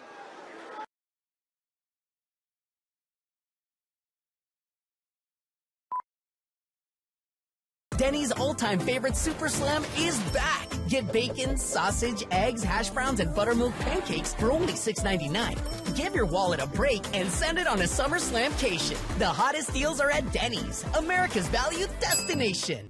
Hi, Randy Kokonas. And I'm Bo Kokonas. It's hard to believe it's been 95 years since my great-grandfather first opened a furniture business. So now we're celebrating our big 95th anniversary with extra special savings store-wide. First, get a $95 Kokonas gift card just for stopping in. Second, enjoy up to 72 months 0% financing. And third, stop in any Kokonas location and register to win over $20,000 in prizes. Come celebrate our big 95th anniversary sale at all Kokonas Furniture and Mattress First locations. If you attended school in the state of Ohio, you may qualify to become a member of the Ohio Educational Credit Union. From elementary to high school, trade school through college, we're not just for teachers anymore. So come see us at the Ohio Educational Credit Union. Your locally owned Tire Pros, City Tire Zanesville, Coshocton City Tire, and Buckeye Tire Pros of Cambridge have the largest inventory in a 3-county area. They offer a simple, straightforward approach to tire and auto service that includes nationwide warranties, hassle-free experience, and a vast selection of Michelin tires. No matter what you drive or where you've driven, Michelin has a tire to fit any need, and we offer service for your commercial vehicles to keep your business rolling. When you need tires, think of us, your locally owned tire dealers. Storied Rivals started as a production company and it grew into a media company with our main focus in capturing unbelievable moments for families, kids, communities, teams, and schools. The financing Community Bank was able to provide us changed our business and allowed us to get to the next step. The Community Bank is trying to grow the community, and by backing us and our mission and then what we're providing for the community, they see that as a win-win. No matter what happens, they'll always be my first call.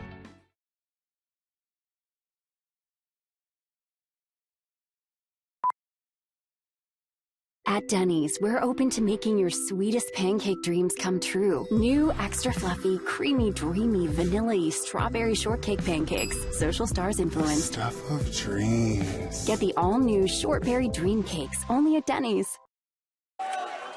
All right, here we go. Start of the third quarter.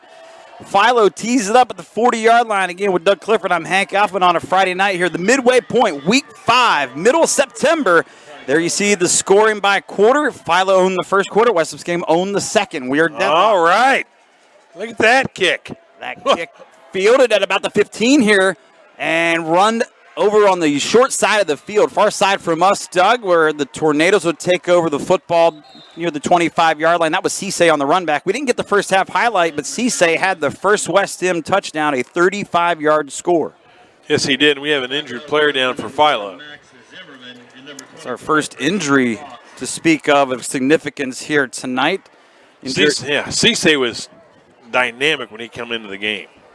He had that 35-yard touchdown reception from Jake Anton at the 7:03 mark of the second quarter. That got West Muskingum on the scoreboard. He makes that run back out to the 25-yard line. The down electric player, we can't see the number right now with all the personnel around him at about the 28-yard line. So an injured electric here to start this third quarter, just basically 5 seconds into it. Your thoughts of that first half and how we got to where we are for these two teams? Well, I thought that the third drive when Philo had the ball, had they taken the ball down and punched that one in, I think that would have made a huge difference in the outcome of the first half. And then this drive where they fumbled and West Muskingum took it and scored after that. So I talked to one of the coaches for Philo's staff, and they said that those are the kind of things that have just plagued their team so far in the first 4 weeks of the season. Is things are going well, and somebody makes what looks like a harmless mistake, and it costs their team dearly. And like with the game, they had a fumble and had a scoop and scored and lose a game. So they have to shake that. They have to shake that bug right now, and start playing football like they did to start the game. Each team had a turnover in the first half, and each capitalized on it. And the injured player for the Electrics being helped off was Brady Fox, 5'7", 135-pound senior. And your first offensive play here of the second half, the Tornadoes will take it and hand it off and not get much on first down, just a couple yards. That was like a wildcat play against Cisse, got the direct snap and handed it off there in the backfield as Anton is trotting back over into the huddle, and expect him to line back up behind the center or out of that shotgun. And, here we got some other scores. There were some other big games on tap around the league. This MVL battle is obviously a good one. We have Sheridan 14, John Glenn 7 at halftime, and New Lexington 12, and Tri-Valley 7 at halftime. New Lex looking to stay undefeated. Tri-Valley's won 3 in a row. Big game between the leaders of each, the small school and the big school division. Here's a fake. Here's Cisse, and he's got a first down. What daylight out near the 40-yard line where he's upended down low for 15 yards. Well, they are absolutely pulling out all the tricks. They're having different guys take snaps. And right now, they are starting right where they left off. They have the Philo defense on their heels. Not sure what's going to happen here, and they just can't seem to make 2 good plays in a row on defense right now. Another halftime score we had, Heath 11, Zanesville nothing. Zanesville back at the 2-2 mark, looking to get back over 500. And we'll try to trickle in more scores as we get them. Here's a fake. Cisse again. Boy, you see what they want to do. And Coach Brownrigg, they want to get it in his hands, and the playmaker gets it up to the 48-yard line nearly there for about 7 more yards. Boy, when he makes a play fake and takes off for the perimeter, that's scary. I mean, he can score from anywhere. They'll place the need down at the 47 regardless. 6-yard run was a good one by Cisse, big chunk yards. And the Tornadoes are threatening. They're looking to take the lead, which would be for the first time tonight. If they are able to do so, back split in the backfield. Anton out of the gun. 3 receivers, 2 receivers to the right, including Cisse in the slot. It's going to be a high snap, and a call on a wildcat run is actually getting this one off the direct snap was Schauger, and Ty Schauger does get a first down into Philo territory. Well, they've made some adjustments at halftime, and Philo right now has no answer for it at all. Taken down close to the 44-yard line. They place it, so Schauger goes for 9 more yards. Tornadoes offense humming right along ever since the second quarter started to take place. Well, Cisse called to play in the huddle. He's going to be lined up to take the snap, too.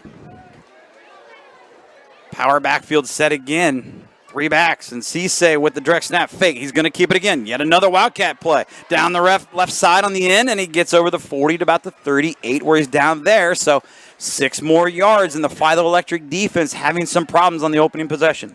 Man, if you're on the perimeter right now and you see Cisse get that direct snap, man, you better put your feet in concrete and wait for him to come because he's coming around the corner. You take the fake, and it's over. He's going to stay in the game. 2nd and 4.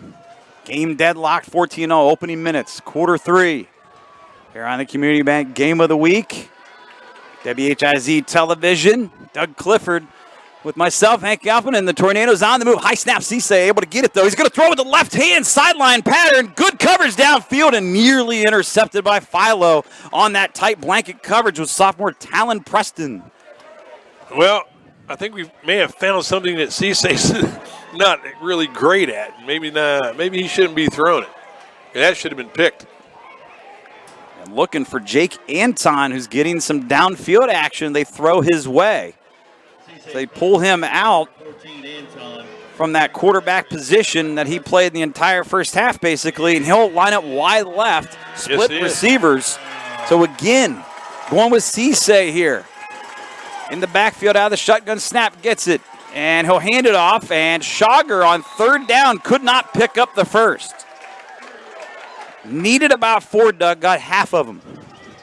Well, I'm going to say it's 4-down territory, but I have no idea who's going to take the snap. And that's going to be 4th down and 2 at the Philo 36. The Electrics defense was bending, but they're not breaking here yet.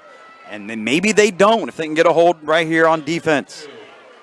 I think Anton's going to take he took the call from the sideline. I think he's going to take the snap. I've never seen that in a second half come out, and your starting quarterback who just led 2 drives doesn't start at quarterback. Yeah, it is very interesting, Doug. And now back in, hands it off. Schauger bullying for it, and I think he's going to be short. I think he is short. That Philo defense, they have risen to the challenge, and they did. Wow. Stop the Tornadoes on down. What a great stand by the Philo defense. Needed 2, got 1, did Schauger. Electrics will take over with the football at the 35. With all the success that the Tornadoes had running outside, it's interesting that when they had to have 2 yards, they ran up the middle. I mean, they've been running around the corners easily. And so with the Philo defense, they're stepping up. A couple of big plays defensively, not only on 4th down, but 3rd down as well in the play prior. Oh, that was really important for Philo. Had West End gotten that touchdown, man, the front door to the end zone is wide open. They will trot their offense on the field now for the first time this half. 2-back set, offset eye. Shotgun look, handoff. It goes to Lincecum, and Lincecum met there with stiff resistance, might have lost a yard. It looks like another good halftime adjustment to me. They've stopped that fullback trap up the middle. They didn't stop it one time in the first half. And that time, it went nowhere. I know they've gone from a 5-man line to a 4-man line. What a doozy we got for you this week. NVL matchup between Philo and West. 14-all, halfway point, nearly in the 3rd. I formation set now in the backfield. Shotgun look, handoff, deep back, and running. Lincoln got met by a pair of defenders after he got to the 38 for about 4. Boy, he got introduced to number 10, Cade Searles, big time. Take another look on the replay right here, and here is the stick. And it was Searles laying the lumber. That's the only thing bad about that little spin move. You come out of that spin, you're not real sure who's going to be there. And that time it was Cade Searles. It's a hello, how you doing moment. Oh, buddy. 3rd down. Big play for the West End defense. If they can get a stop, they're going to get pretty good field position. 4 down linemen, 2 backers, and they're blitzing. Yes, they are. It's picked up. Passing on the run, but short of the mark. Incomplete and having to punt now with a 3 and out of the Electrics as Preston threw it low. That thing came out pretty weak. He must not have just gotten everything on it. Yeah, that thing wobbled. He knew it as soon as he let it go. He was looking for Searles, and yeah, it was a couple yards short. Searles, he had the first down yardage where he was running his route. I mean, he was 2 yards past the sticks had he caught that ball. And so here comes the special teams with the punting situation at the 25. Light pressure, able to get it off. And it's a good booming kick, and fair caught at the 25-yard line of West End at the other end. And making that fair catch was Samsel, who caught the second West End touchdown in the second quarter that tied the game at 14 apiece. So you saw the punt there by Philo with some pressure, but able to get a good one off. I'm impressed with the skilled players on both teams, but especially on the West. I mean, they have Cisse and Samsel, Anton at quarterback, Shager at tailback. You know, when Coach Linscomb was going over the quick review for the night, he named all 4 of those guys as game breakers. And, man, he was absolutely right on the money. They are. We'll see if they can find a way to bottle up the Tornadoes on this possession. They get the ball back. Both teams unable to score on their first try here in the third. And Anton will run forward about the 29-yard line. Flags come flying in. Let's see if the 4-yard gain will be held and maintained or goes backwards. Holding. And it will be all for naught. 10-yard infraction for the hold. And that'll push the Tornadoes back deeper in their own territory with just under 7 minutes left to go in the third quarter. When you're the defensive coordinator, you try to anticipate what the team's going to do in their next series. But if you're on the Philo side calling the defenses, you don't even know who's going to line up at quarterback. So, I mean, it's hard to really tell your kids what we're going to do if 30's a quarterback or 3's a quarterback. You're mixing it up. A quarterback. And, you know, the only guy that had been a quarterback is number 67. And he ran a good pass route. Yeah, who knows? He wants a chance. Here we go. 4 receivers, 3 to the right. High snap. Anton will be the quarterback here as we have whistles and the play is stopped dead immediately with the flag on the field. Probably some movement here on the Tornadoes you would expect. Here's the call. And there it is, the obvious coming.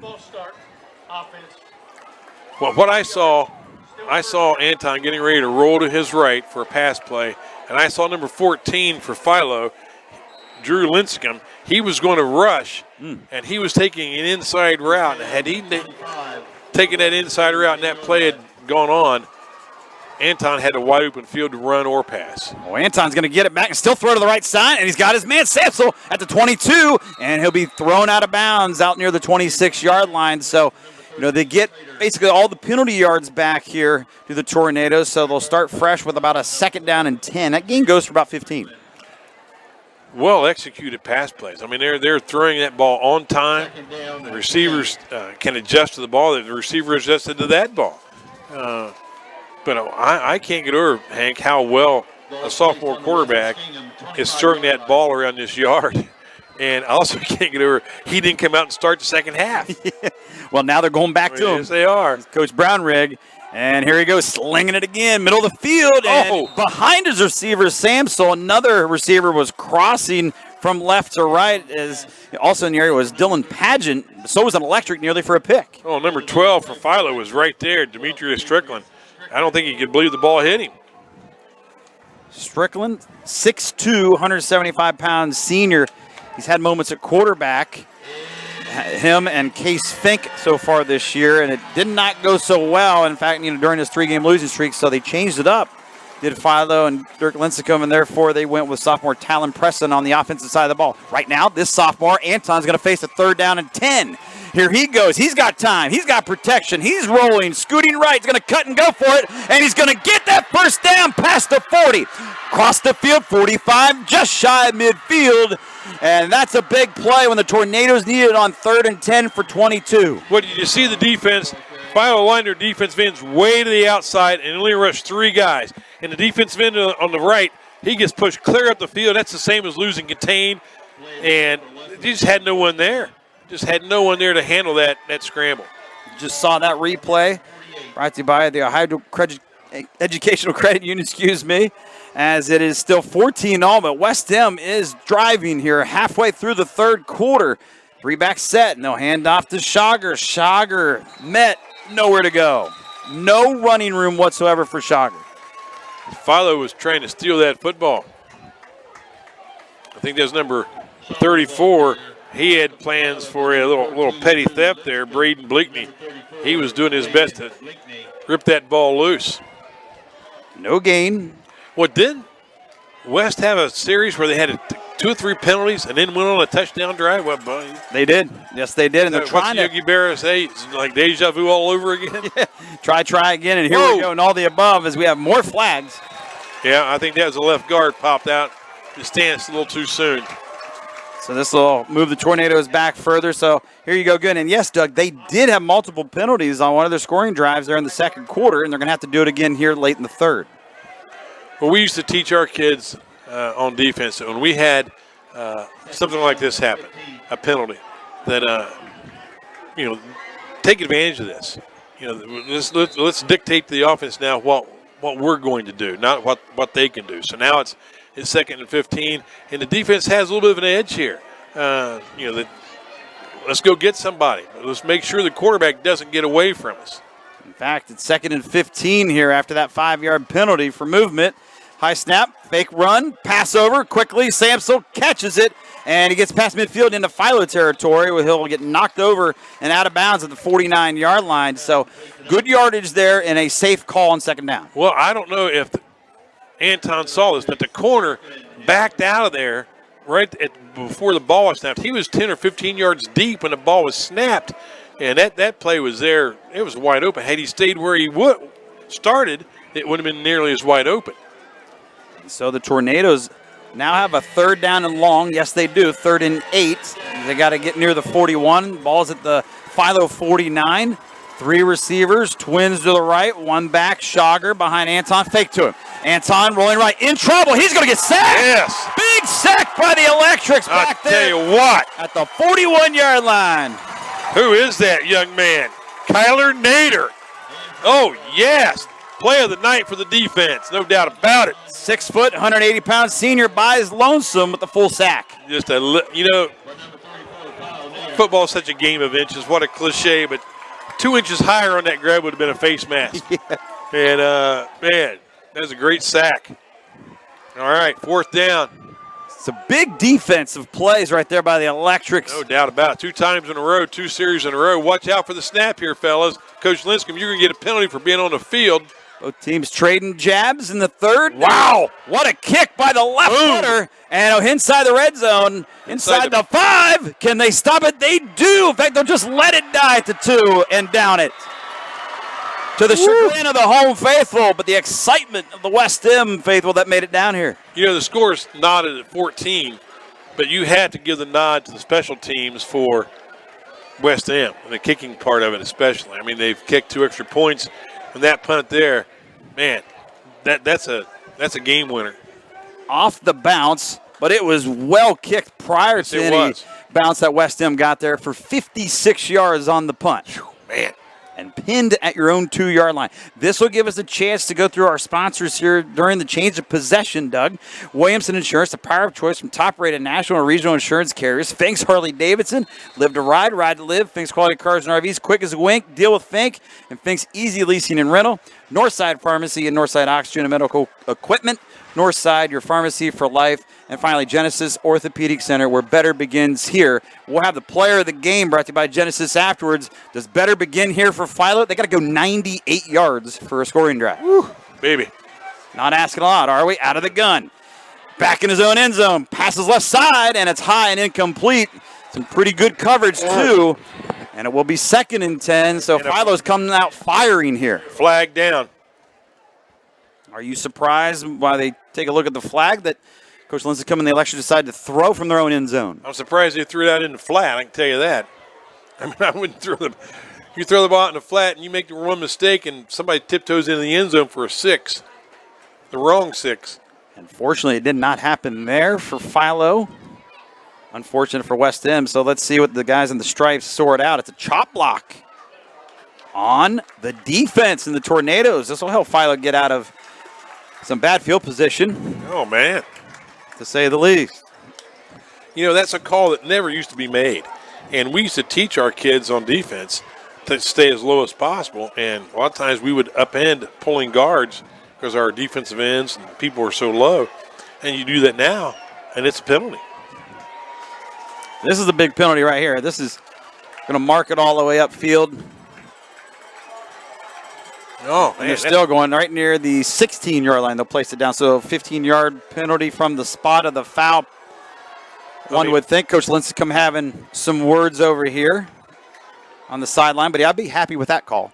Oh, no doubt about it. They were looking at a 2nd and 10 from the 1-yard line. And so the Electrics trying to electrify themselves in the crowd and get a score here. First off, before they run the snap, they want to announce the penalty, and they do. Philo crowd getting all jubilant here as their team trying to get back in it. They've been thwarted since the first quarter. Here's a nice fake and run, a keep. First down burst past the 35, near the 40, just shy thereof at the 39.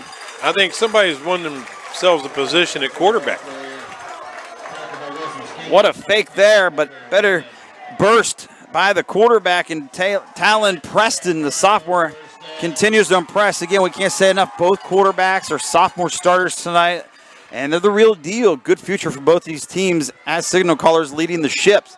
Here goes a run play on the fresh set of downs for nearly 5. Well, that's going to go down for a gain of nearly 5, but what it really is, it was nearly a turnover. The quarterback handled a kind of a funny snap from the center and got the ball to the running back just in time, and that had disaster written all over it.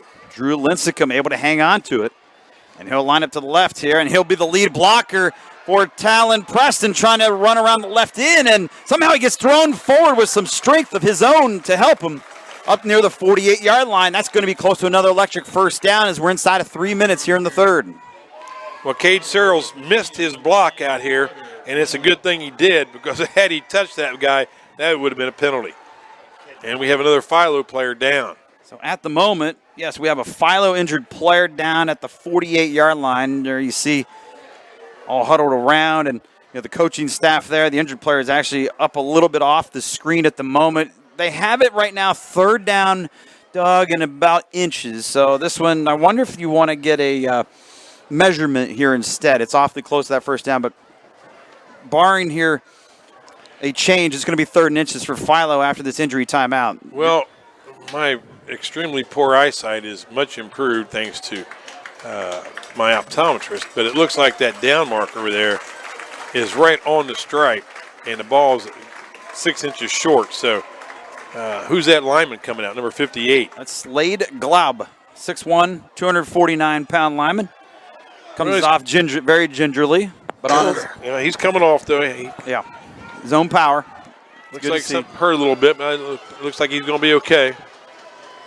We'll see if he makes a return. So 3rd and inches, the ball just hugging short of the 49-yard line where they need to get. See if West End can return the favor on the short yardage. Lincecum blocks, keep, and just flipping over the pile at the 50 and getting it again is your sophomore quarterback, Preston. Wow. Take a look. Might have got tripped actually by a tornado arm there, and fortunately fell forward for the first. All right. 1st and 10, 50-yard line. See what the Electrics can do here. New set of downs. Late stages, 3rd quarter. Drama here tonight, Doug. Our first of 2022, it appears. Here we go, Lincecum. Oh, he fights his way for 5 to the 45. You thought he might only get a couple. I mean, he was like wading through there, stepping on people. Man, look at that. Oh, sorry, I can't stay. Got to go. 5-yard gain. Great upper body strength to go along with the foot movement, dancing that he did down below. Philo has always had a tremendous weight program. I'm sure they still do. And you can see it there in action, that's for sure. So half of the yards there on first down. 2nd and 5. The Electrics at the Tornado 45, man in motion, and it's going to get it. That's Searles. Searles trying to get around the end on the wide side, and he got it as he dove forward to the 39. Broke a couple tackles, made a first down. They faked that handoff several times, and the quarterbacks kept it. And that time he gave it, and I don't think the West Muskingum Tornadoes believed it was ever going to happen. They're all set for quarterback to burst that thing up the middle. Give them 7, place it to 38. Under 90 ticks left to go here in this 3rd quarter. 14 points scored in the first by Philo. 14 points scored in the second by West. No points scored by either team here in the third. However, Electric's threatening as Lincecum gets to the 34. Well, he does not fall backwards, does he? I mean, he was stopped, and he just keeps going and falls forward and picks up that extra yard or two. That's an impressive, that's a tough runner. 4 more yards for Lincecum's had a very solid night rushing and receiving the football. Under a minute to go as the Electrics putting some pressure now on the Tornado defense. It's been a seesaw affair, a lot of back and forth now between these two after feeling each other out for the first 12-plus minutes. This is a crucial drive for the Electrics. And Emotion Searles, they're going to fake to him. And keeping Preston, first down run with ease. And he's crashed end over end at about the 22-yard line, head over heels. But another first down for Philo to continue the drive. And another big play by a sophomore quarterback. I mean, I can't get over this. Right now, Talon Preston's on the field showing what he can do. I tell you what, I'm so impressed with both young quarterbacks. And right now, Talon Preston is leading an impressive drive down the field. 1st and 10. Dozen on that run, 12 yards for Preston. He'll look to throw, left side out of the shotgun, and he's going to take off now. He's going to scoot forward. He's inside the red zone, the 20, the 15, the 10. Still can't get him down to 5, and he takes those legs down to the 2. Nearly ran that in with will and determination. I tell you what, he made the exact right decision here. He looked, he didn't see a receiver. He put the ball down, took off. Protect that football, too. Protect the ball, man. What a run. And so 1st and goal Electrics. Final seconds of the third quarter here. They show 4 seconds on the clock. There you see it, bottom right corner. Brought to you by Fink's Family of Businesses. And let's see, each team with 3 timeouts. And they're just going to let the clock run out once they place it down and blow that whistle. So each team will have all 3 timeouts. Each team has 14 points on the scoreboard. And we have 12 minutes left, Doug, to decide this MVO contest. Yeah, but only one team has the ball at the 2-yard line. We'll step aside for a break. 3 quarters in the books. Get set, buckle up for the 4th and final quarter.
Back here on the Community Bank Game of the Week.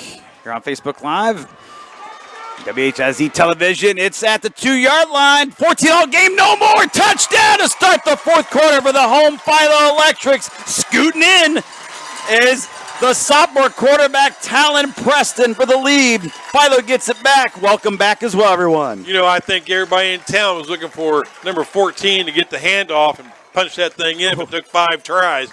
And but nope, let's just let the quarterback scoot around the corner. Well, that was an impressive drive for Coach Dirk Lindsey coming in the boys. Yes, it was. They come down. West Ham had all the momentum in the second quarter, and you could say for the majority of the third quarter until Philo just got the ball back. And then they cashed in, going basically the length of the field. Here's a crucial play now. We know they can't kick. They have to go for 2. The kicker again out with a broken foot. They've had to go for 2 after each scoring touchdown tonight. They failed on the first try, made the second 2-pointer, and here a third 2-point attempt. We have flags before the snap. It's going to get a little more difficult. They're going to back Philo up 5 yards. And so you're looking, they're going to place it back at the...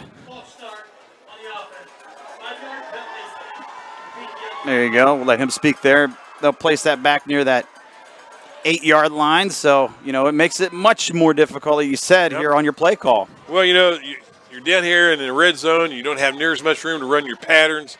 There's going to be a big rush, no doubt about it. Here it comes. To the right, and throwing as he's being thrown down was Preston, and it goes out of the back in the end zone harmlessly, and the 2-point conversion fails, so they've only converted 1 out of 3 2-pointers. This one could be the most important, only up 6 in the 4th. Yeah, that puts that takes the years off a head coach's life right there. When you can't get that extra point, that's a killer. It's almost like hearing that, you know, balloon deflating, the air coming right out of it after missing that 2 there. Well, Coach Brownrigg did the exact right thing. They had to throw the ball to get the 2 points. He put the big rush on from the corner, from the perimeter, and didn't give Preston any time to make the decision to throw the ball. The receivers have very little room to run patterns. Then when you disrupt it with a big pass rush, that destroys the timing of the play. And so that was a great execution that time by the Tornado defense.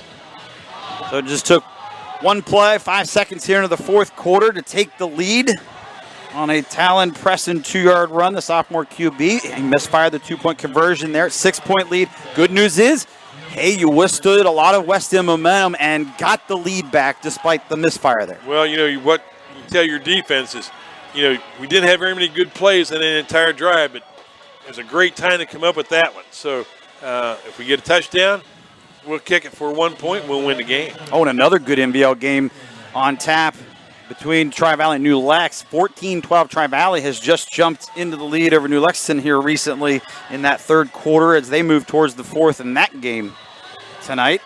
So things heating up at the midway point. Comes another mystery kickoff. And whoa, nice one. Boomer. Drives Cisse back, and he'll pick it up on a couple bounces at the 7. You got to cover him. He's just trying to get some daylight in front of him is Cisse, and Cisse is able to take it about 13 yards near the 21, and I believe we have markers down again. I think we're going to have a block in the back down there, too. Flag down at the 15-yard line. Suspect that to be the call, Doug. Typical on a run back or a hold. Actually, there's a hold. Hold. Yep. Holding is the call, so West End's going to be pinned back here on this offensive possession early fourth. Man, now you have to get your defense now and tell them, fellas, this is it. The game is in your hands right now. Look where they're at. Look what they have to start from. Let's keep them down here. If you keep this team from getting a first down here, you're going to get the ball on their side of the 50. Well, as the West Muskingum offense will try back out on the field here. Man. And they get set to call the infraction right there. There, it's official. Half the distance, moves it from the spot of the foul back to the 8-yard line. So they like a slant pass in this situation, so if they run it this time. Anton might be nearly thrown out from his own end zone. He gets a snap. He'll hand it off. They'll try to run forward to get some more room, you could say, and able to get 3 out to the 11-yard line. That was, again, Schauger with the carry. West Muskingum, while we talk about them and see if their offense can come back here and get the tying score, maybe in the lead with a PAT. We'll see them next week, Doug, at home against Maysville for the game of the week. So we'll see a lot more of the Tornadoes. Yes, we will. We had a nice tackle that time by number 6, who, of course, is not listed on the roster, but they still made a nice tackle. Out of the gun, Anton. Hands it off, Schauger. He's got some speed, and he's upended down low. He gets flipped, but back up on his feet okay as he nearly rips off a first down run. Boy, he took some contact here at the tail end. Look at a replay on this smack. Down around the knees. Woo. Glad he could get up, but Schauger. Cade Searles on that tackle. Yards short of the first down, awfully close. But you're back deep in your own territory. You want to pick it up here, not have to decide on 4th and short here in the 4th. Yeah, quarterback run all the way. And Anton's going to trickle forward to the 20 and pick it up. Big first down on 3rd and short. Good safe call, good smart call. Let's not do anything fancy. Let's get a new set of downs. Nice job by the West End line that time. The last 2 plays, they've gotten some important yardage. It was Schauger, then Anton. That will move the sticks. Minute and a half elapsed, 4th quarter. Well, it looks like Coach Brownrigg has settled in on a quarterback. We haven't had the different guys taking snaps. As Anton remains in there, that's who you're referring to. Back on, and he will not go anywhere here. In fact, he may have lost a half yard to a yard. Well, I've called this guy's number several times. Braden Bernard, another nice tackle. Man, he is a good tackler. I think that's one of the things I've noticed in the high school game that has really deteriorated is tackling. And I think it's because of the change in the rules as far as techniques. And so I think it's really difficult now for a kid to be a good tackler. But Bernard has it down pat. Anton out of the gun, 4 receivers, 2 each side, 1 lone back, Schauger to the right. This is going to be a pass all the way, slant, and it's knocked away, incomplete, with a late flag coming in on the electrics and Demetrius Strickland on the coverage. They're going to call that interference, and now they're going to call one on the coach. or unsportsmanlike, so they're going to get about 30 yards in penalties. And I think that was a classic. The defender was going for the ball. Take another look here, Doug. That was a bang-bang play. Going to his favorite wideout here on the night in Slater Samsel, who's got one of the 2 touchdowns. It was awfully close. Strickland got his hand in there, but say a little too much contact. Yep. And Dirk Lincecum gets flagged as well to make matters worse. So we know Coach Lincecum's very intense, very good coach, a winning coach, trying to come out with a win here for his team tonight. That one might hurt. Oh, but he's sticking up for his kids. They gave him a warning that time. Okay. All right. They picked it up. Didn't give him any yardage for it. Fortunate there. Move the ball, though, with the interference penalty to the 35. 1st and 10, Tornadoes trying to put together a scoring drive. Back deep, the pass, coverage downfield, but 2 receivers in the area, and it falls harmlessly incomplete. Could have been caught, but it also is in traffic, and Strickland was down there again. I think pass interference is one of the most difficult calls in high school football. For years and years, none of the people threw the ball to amount to anything. Now they do, and I don't think our referees are really as in tune with pass interference as they are with most calls. I think that last call, I mean, that could have been a no call easily. But if there's contact, I think high school referees have a tendency to throw the flag. Well, Ted and I know for sure that was the case over at Rosecrans a week ago Friday with 29 flags. They never called them tight. Here's a quick pass. It's caught. Samsel, 35. We have a flag. This could be on the Tornadoes and couldn't negate a near first down catch of 10 yards when it's all said and done with progress. Let's take a look at this flag back at the 36 where the ball was basically caught by Samsel. Nice catch and run by Samsel. But they're going to flag the wide receiver again. And it's a hold. Quick pass. You knew right away what Anton wanted to do with it. That looked like a push in the back. And that flag's on Dylan Pageant over there. Here we used to tell wide receivers, if you were a good blocker, you'd be a guard. so just get away with a little bit more. Just don't, if you don't get a great block, it's not going to cost you your position.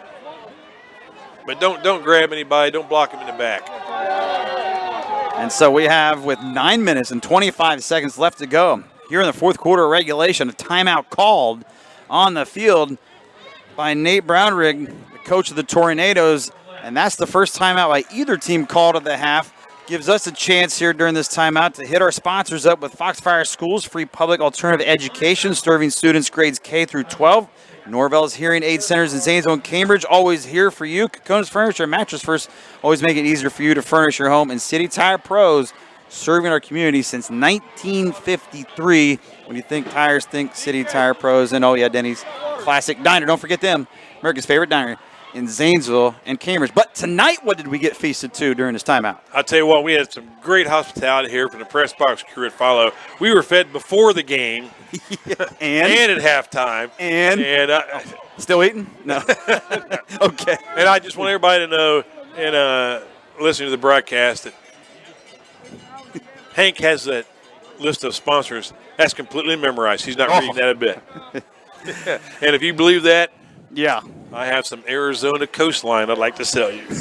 And I might win the lottery tomorrow, too. Man, oh, man. Well, if I can at least not trickle over my words sometimes here tonight. It's been a rough night at times here this evening, but to be expected. Hey, good to see you, Doug. What's that? It's every other week. Next week, we're probably not together. We only do odd weeks. I just think that we'll just avoid the COVID arena the rest of the year.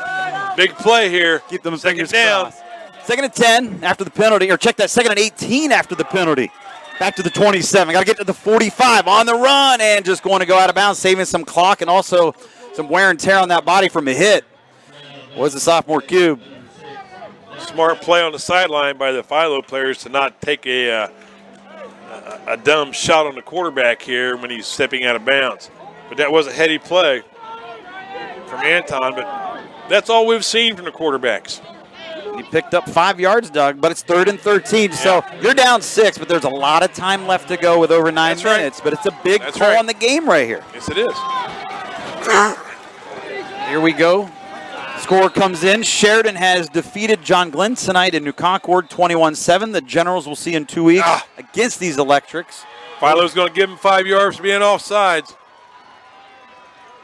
And that will help the Tornadoes, no doubt, make this third down a little bit easier. They need 8 now on third.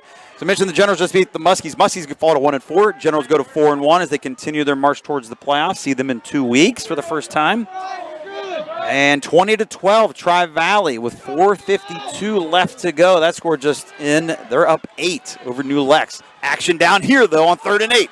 Anton is flush. He's got a lot of turf in front of him, but he's going to throw it at the line of scrimmage, and it's caught for first down. Now, again, Doug, I heard you saying it right there as I'm trying to describe that play call. Did he go to the line of scrimmage? Man, that was close. Oh, they moved the chains. Take a look. And be the judge for yourself. He threw it right about the 36-ish yard line. So he did stay behind the line of scrimmage, which was the 37, just in time. It was close. It was. I definitely think he was on the correct side of the line of scrimmage when he let that thing fly. And that was a big 3rd down and 8 conversion by the Tornadoes to get into Philo territory at the 47 with that completed pass. Here goes Schauger getting the call, but only for just a digit, 1 yard. Guys are coming in from the outside. The middle is kind of plugging the hole. The guy's pouring in from the outside to make the tackle. But on the previous play, just another great heady play by a sophomore quarterback to know exactly where his feet were and make that throw. And that conversion on 3rd and 8 went for 16 yards. That 5-yard penalty was critical. It definitely helped matters as we are under 8.5 to go in a 6-point game. Tornadoes marching and throw this one short. Anton released that one, got hit right after he tossed that one to the left. I'd say he got pounded. Number 9 coming in there on the pass rush that time. Brian Hall laid a lick on the quarterback. 3rd and 9. So you think here you're over in Philo territory. You don't pick up this 3rd down. Is it 4-down territory or a little too early? I would say too early. I'd punt the ball and tell my defense, you got to suck it up, guys, get the ball back for us. Because they can punt it deep if they have to here. Good point. Let's see what happens on 3rd down. They had too many guys on the field. And more whistles and a timeout called by the Electrics based off what you said. So that's the first timeout burnt by Coach Lincecum in the half. 2 left for Philo, 2 left also for West Muskingum, with a little over 8 minutes left to go in this game. Next week, we have Maysville, West Muskingum for our game of the week, so we'll see the Tornadoes again. Mentioned Philo, we'll see them in 2 weeks again against Sheridan in Thornville over the victorious Generals who won tonight. And, next up for West Muskingum, they get Maysville as mentioned. Philo's going to try to bounce back next week against Crooksville if they can't get the job done here tonight. But if they win, they could get back to 500 at 3-3. Well, they need to get to 2-3 first. Yeah. Yeah, the Crooksville-Philo game has a little bit of a rivalry. Just a little bit. A little bit. You might recall that. And even whether you're roaming the sidelines like you were a few years back or not. Oh, man. Always something between the schools. Not being born and raised in Perry County, I didn't have that New Lex Crooksville built-in rivalry. The rivalry for me was Philo because they mistreated us so badly the first 4 years I was at Crooksville. I don't think we had first downs for 3 years against them. That explains it even more so. Oh, man. Now back from the timeout by the Electrics here. It's 3rd down and 9 for the Tornadoes. And here we go. Big play, and it's low and incomplete, meaning 4th and 9. So now you get to, do you go for it or do you not? West Muskingum wants a flag, by the way, here. Well, they had a little, after the action activity there, and the coaching staff, very irate. Oh, there it goes. Flag has just been thrown on the field at the line of scrimmage. And you're going to see the call, not wasting time whatsoever. This will make the home crowd go bonkers. Pushing West M back. Are they going to mark it off, or is it just a warning? Yeah, let's see. There. I think you get one. It may have been a sideline warning. Yep. You get one warning. Yep. It was a warning. Coach Lincecum got a warning early in this quarter. See, that's one advantage football coaches have over the basketball guys. They don't get a warning. They just get a technical. They're going to go for it. Yep. I'm a little surprised.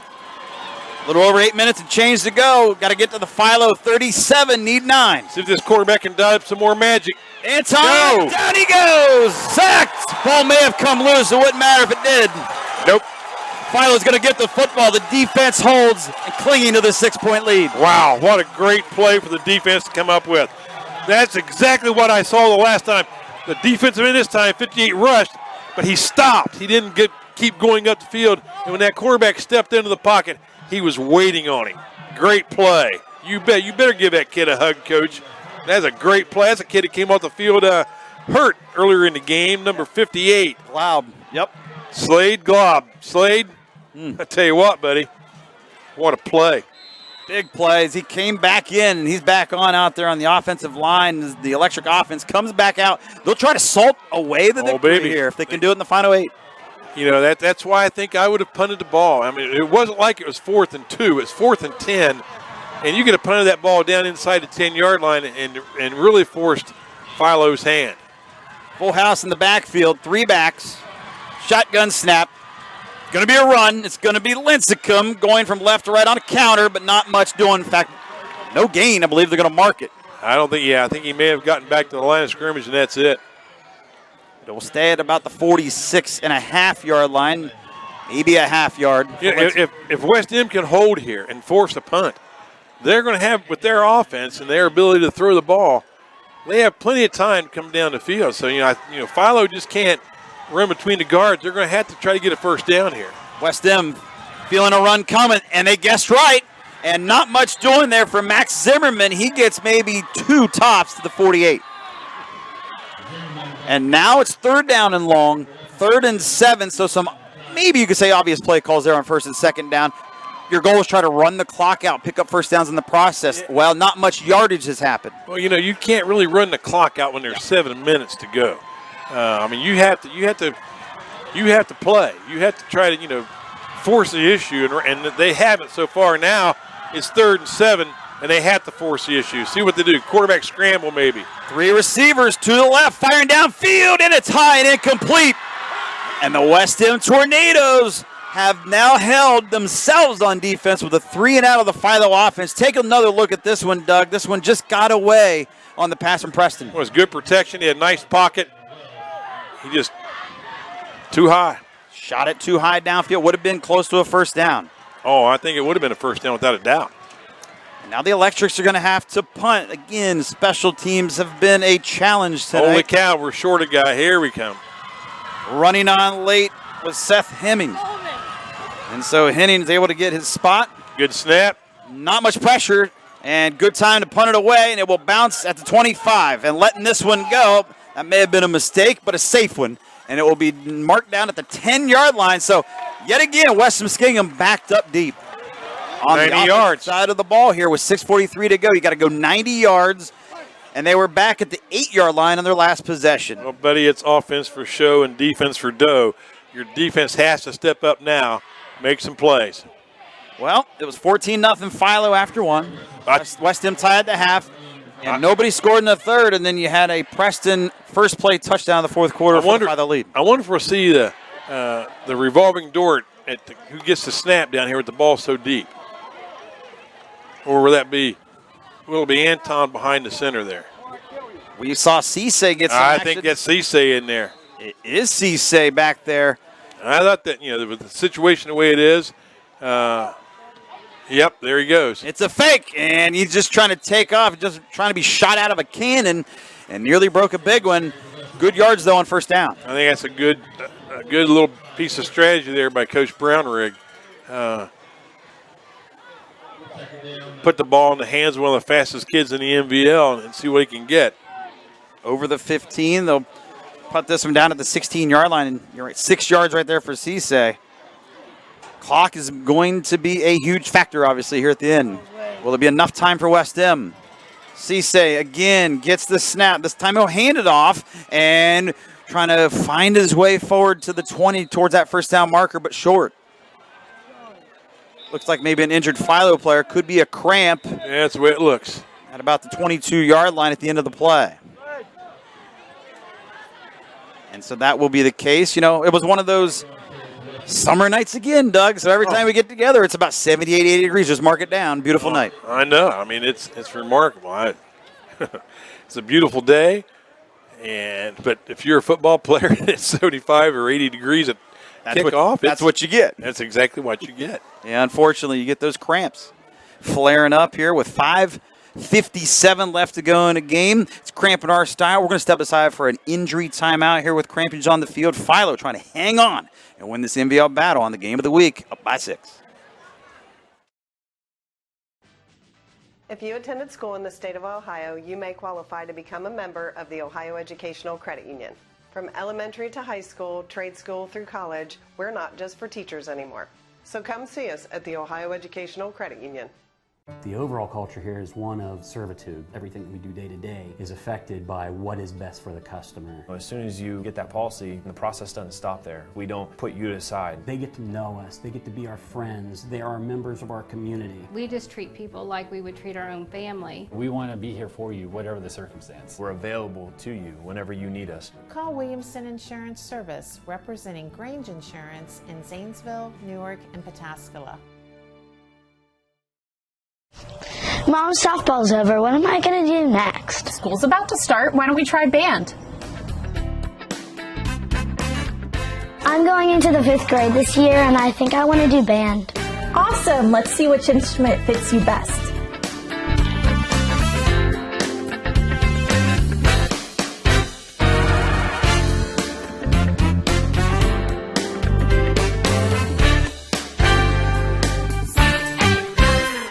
Don and Sue started in 1972. It's been around a long time, just a good pizza. We want to keep it going. A lot of the families come in with their kids after the YMCA games, after North Catholic games, after North Wildcat games, scoreboards and all the old Volkswagens. And it's just a neat atmosphere here. The community bank has helped me so much with not even only this purchase. I started a relationship with Jim Holman there a couple years ago. He is in here all the time. He knew this would work, and that's why they weren't nervous at all to jump right in and give us a loan. Do you have to ask your wife or husband to repeat everything she says or he says? Don't get mad. Call us at Norvell's Hearing Aid Center in Zanesville or Cambridge for a free hearing aid consultation. Norvell's, helping save marriages for over 50 years. Find the car you want now. The truck you want now. The travel trailer you want now at ThinksQualityAutos.com. Find the performance you want now. Luxury you want now. Economy you want now at ThinksQualityAutos.com. Cars, trucks, vans, SUVs, even travel trailers. Get the vehicle you want for less at Thinks. Find it now at Thinks or online at ThinksQualityAutos.com. Quick as a wink, deal with Thinks.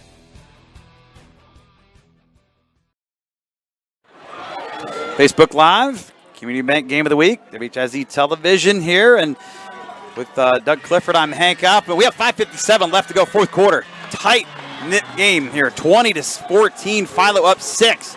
Injury timeout there is why we took a break. 3rd and 2 for the Tornadoes. The 18 got to get the 20. Cissay's going to take the direct snap. Oh, and look at that little shake and bake. Knees at the 20. Ball hovering over with his reach at the 21. I think the Tornadoes are going to pick this one up.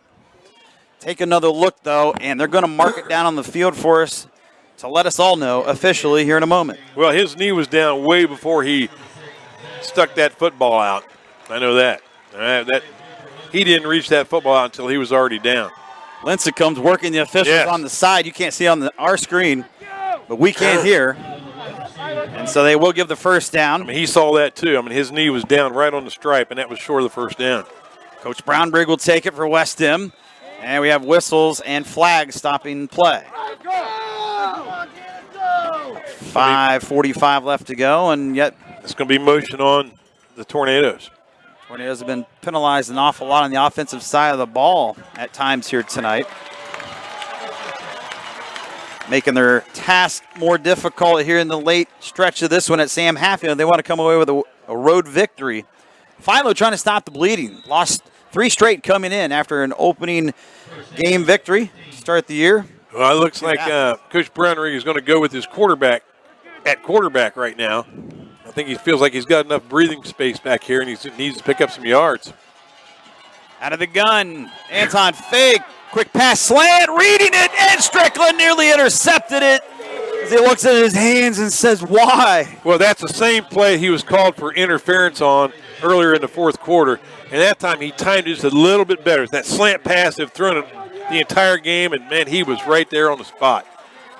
And I think Sampson may have helped him miss that ball. I think he had a little contact with him there. Yes. A good job by Sampson to prevent an interception. Agree with that 100%. Sampson did have some contact there to knock that one out of the hands of Strickland from an INT. Could have been a game killer. Here we go.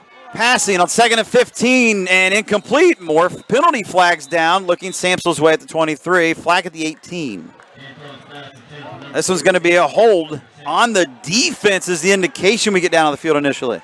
Well, I saw the receiver. He had contact, or the defender had contact with the receiver, and this guy called it holding. I couldn't tell from where I was standing, of course, but I think that has an automatic first down with it. No, I'm with you. I'll back you on that, too, from where I'm standing, to your left. Here we go, though. So they're going to mark this off. This is a big penalty. But back and forth here with the penalties. Right now, the yardage isn't changing at this end of the field, but the time keeps slowly moving down. 5:33 left to go. And that was a late call. I mean, it wasn't. The penalty didn't take place, and then immediately threw the flag. I mean, the play was nearly over, and then he decided to throw the flag. So I'm sure that's part of the reason Coach Linscomb was upset. I mean, the guy looked right at the play, didn't throw a flag. The play's over, and he drops a hanky. So that's enough to drive a head coach crazy. A very late penalty flag. You're right. Ball marked to the 25. 2nd and 5. Will it be a clean play on this one? Rolling right, looking downfield, and just going to run out of bounds. Let's see if they call late contact. Yep, there's a flag comes in for a late hit. May have sold that, I think, on the far side a little bit, but it worked. There was some contact, regardless, on Jake Anton. Was it enough to warrant the flag? The officials thought so. Well, if he had a foot out of bounds, you can't touch him. But if his feet were in bounds, you're allowed to touch him. Fair game, right? You bet. So let's see. It appears it's going to stay in. Yep. So another one on the electrics, back-to-back plays with penalties. Okay, here we go. You're trying to hang on and win this game at home. Get back in the win column. Anton, you see, trying to avoid the rush, and now just wants to go out of bounds. And there's that late push by Linscomb. Yeah. The coach's son, unfortunately, gets flagged. I think it was. I think he was out of bounds. And so Drew Linscomb gets that late one. As clock stopped here, as the injury timeout. This is an electric trying to come off, and that's Strickland, who's picked up his game as this game's moved along. Nearly had an interception moments ago. Injured player. Walks off slowly on his own power, favoring some sort of ankle or foot injury potentially. Might see him, though, back again before it's over. 15-yard infraction, Doug. This is going to move it closer to midfield at the 44. The boos reign in at Sam Hatfield. Sam, always a raucous crowd down here at Sam Hat. I never noticed that before when I coached at Kirksville. I mean, I love the tenacity they bring. The bricks weren't that big they threw. I mean, they're great fans. They love their football here, and oh yeah, yep. We'll see if that's Cisse. That is Cisse. We'll see if Philo's fans can come out of Jubilant Bunch tonight. And what's all said and done, but Cisse has other things coming. But look out, the Electrics getting tackle and a big smash up top. And there comes another flag as Cisse got racked. That might be a helmet-to-helmet by Seth Henning, number 11 for Philo. I think you're right, Hank. I think that's what they're going to call.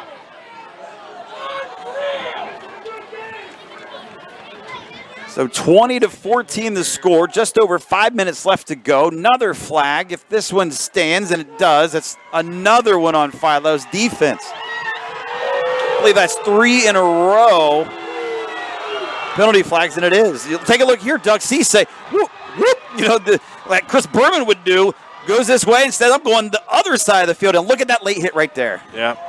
Well, it wasn't as late as it was his head was down. Crown to crown, head down. And that's what they called it. It wasn't late, but it was helmet was down. That's what they called. 15 yards for that hat-to-hat hit. And it's over at Philo territory at the 41-yard line. Cisse's going to get the direct snap once more. He's going to fake it and keep it. And he's going to run with daylight near another first down, short of the 30. And they might mark it right about that 30-yard line. Either way, Cisse may have another first down. What a fake there, as Chager and him were basically just holding hands for a couple yards. It appeared. You take it, no, you take it. Yep. And Cisse got it. Cisse read that thing all the way and pulled it out, and he's out of the game. Now, I'm interested to see who the quarterback is. I mean, did they take Anton out because of the big hit hurt him? Or is that him out there now? And right now, Anton is back in there, 14. Yep. So they didn't take him out because he was injured. They just took him out to put Cisse at the in the quarterback slot. Okay, running some cool little packages on offense. Oh, my. Say they try to keep that defense honest and off guard. Here's Anton. Hey, he was off guard. Look at the offensive line. The rest of them didn't even know the snap by the center was going to happen, and that goes nowhere. So that caught West Muskingum out of the loop. Yeah, that was a little disjointed looking, wasn't it? Looked like Anton got a surprise birthday present, and no one else knew there was a party going on. Well, the Electrics will take that defensively. Been breaking down with all these penalties, and then Cisse gashed him for a first down run on the last play. That's the first good thing that's happened to their defense in the last 4 or 5 plays. So let's see. Drama builds. 4-14. Cisse's back in, Hank. Cisse's at the quarterback spot. NATO's down 6, 2014 here at Philo, looking for a tying score and a lead with a PAT. It's a fake. Cisse, he's got yards inside the 25, down to about the 23. So Cisse gets about 8+, and it's going to be 3rd and short. He's one of those runners that if you commit too soon, he's going to fake you out of your shoes and juke around you. So you got to be really careful with him.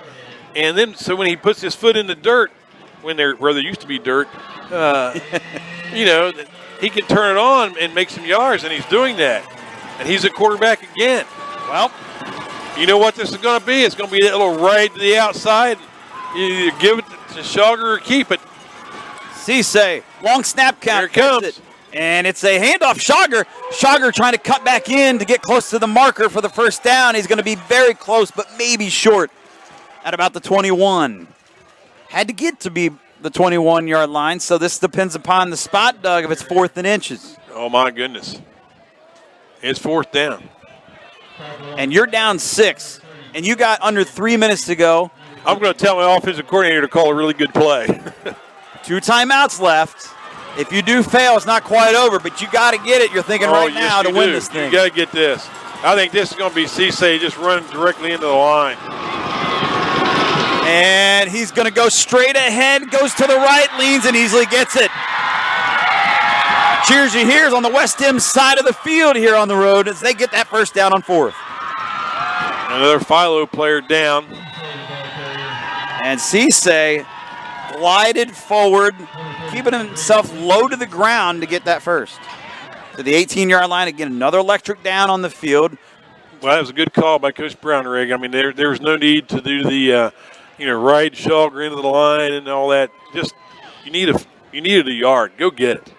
And that's exactly what they called. It's well blocked, well executed, and it's the first down at the 19-yard line. I mean, this is going to be a nail biter, man. Somebody's going to go in with a broken heart. Absolutely is a nail biter, much like New Lex and Tri-Valley tonight. Tri-Valley 20-12. That game late as well. I heard it's gotten really interesting there. Player has been ejected and rule books have been brought out in that one. Between 4-0 New Lex and 3-1 Tri-Valley. Philo player off the field here. Here we go. A first down just picked up by Cisse. We have 1st and 10 Tornadoes setting the stage at the 18-yard line of Philo. Down 6. And that was a 4th down conversion. You see the clock showing 2:38, crunch time. Both teams with 2 timeouts. Philo loses a 3 straight, trying to stop the bleeding. West End started 3-0, lost last week, trying to get back on track. Cisse still in there, quarterback. So hang on tight. Cisse with it, and he's going to keep it, and goes nowhere. He may have lost a yard. Philo snuffs it out. Backside pursuit caught up with him. Looked like number 40 sneaked in from the backside while he was trying to make his mind of where to go. Ty Moorhead, nice play. And so time is of the essence. This is basically it. This is do or die for West Muskingum on offense. Philo on defense. Yeah, I can see Philo calling a timeout here before I see West End calling one. Because they need the time. All West End needs is a score. Can Philo get it done? Long time in the play huddle here. Their 3-game losing streak. They've lost all 3 games by 7 points or less. And here we go in another tight one. It's a fake. And Cisse goes to the right after going left. And he's going near the sidelines and he's banged out of bounds. That'll stop the clock. No, the clock is running. They did not stop it. Oh, interesting. I know. I don't understand that. Take another look at things here, Doug, on the replay as Cisse gets hit right there. And so the clock continues to run. If you go out of bounds backwards or even sideways, a lot of times they won't stop the clock. You have to be going forward to stop the clock. And he went sideways when he got hit. 3rd and 7. That explains it. Thanks for breaking that out, Doug. So here we go. Got to get inside the 10 for a first down at the 9. He's going to throw. Cisse. And he's going to maybe run. Instead, he will. 15, 10, and he's going to be close where he got tripped up by the shoelaces. This will depend upon the spot. They're going to mark it. It looks like about the 10. Ooh. Maybe the 11. And he's going to be just short if that is the case. So the knee, maybe 11. Ball at the 10. Let's see where they place it. It's 4th down and inches or 4th and a yard. Let's see. How about 4th and a couple? They do mark it at the 11. So it's where his knee went down. So Cisse's knee down at the 11 makes this 4th down a little bit more challenging. And a timeout now called on the field here with 1 minute and 1 second left to go. I'm surprised they stopped the clock. If his knee went down in bounds, he must have gone down out of bounds. And they're going to say timeout West M. So Coach Nate Brownrigg wants to dial up a safe play call here for the game. You got to convert. You don't have to necessarily score, but you got to convert the yardage needed. No doubt about that. Man, oh man. I really enjoy being in the press box and not having to go down on the sideline and telling the coach that I called the wrong play for the press box. And but yeah, this is when you earn your money as a play caller. Well, you see West M at home next week. We're going to see more of the Tornadoes. They play Maysville and the Panthers. More Muskingum Valley League action on the Community Bank Game of the Week next Friday, if you will. So up on the hill, we'll see West M go back at it, this time at home on the west side of Zanesville right here, right now. They're trying to win in Philo, south of Zanesville, about 6 miles. You know, that was a pass play all the way. And, I mean, Cisse had the ball in his left hand. He was ready to throw that thing. And he trusted his legs more than his arm, and he took off with it. Probably the right thing to do. But Philo has no one on the perimeter with that kind of speed that can run him down. I mean, that shoestring tackle. I wondered if that Philo player was going to make that attempt, and he did just in time. 4th down. Here's a ball game. Well, this is where boys become men, so to speak. Genesis player of the game become announced at the end, and possibly if you get a big play here. Here's a pass. Cisse for an old no. He dropped it. He got hit in the end zone. It looked like a tying touchdown for West M. As number 10 made that hit. That's Searles. Oh, man. What a play. That was a touchdown all the way. Cade Searles, you're talking about a defensive back here with a stick, and that prevented a tying touchdown. I was looking to catch that one, and it would have been the first catch of the night. Was Keegan Carnes, a 6', 200-pound junior tight end, had it in his mitts and then lost it. How interesting that you decide on the 4th down play, it's 4th and 2, that you're going to throw it, but you don't put your quarterback in. Yeah, very interesting. You have your tailback throw it. Tailback throw it and Cisse. We've seen the packages being run intermittently throughout this game, and no bigger than right there on 4th down, man. And a couple yards needed at the 11, and you're now down to 1 timeout remaining with under a minute. You had to convert, or pretty much the game's over behind a turnover here. That's right. Philo has to protect the football. They have to get a good snap. They have to protect the football. And also interesting, Cisse goes to, for the first time tonight that we've called his name, in Keegan Carnes, the tight end. Not been targeted. You're targeting here on 4th down in the end zone. And nearly brought it in was the hero. Woo, baby. Well, you know, who was it? Pete Carroll that called for the pass from the 1 yard line? Yeah. See how that worked out? Yeah. It goes back to our days when we were doing games more regularly, back in 2014. Yep. Patriots Seahawks Super Bowl referring to on the Wilson INT is we have something here where the Philo Electrics look to be stopping a 3-game losing streak. They just put a knee on it, protect the football. They're going to walk out of here. The home crowd is going to be loud and happy. There's a knee. West Muskingum only stop at one time, as we just mentioned.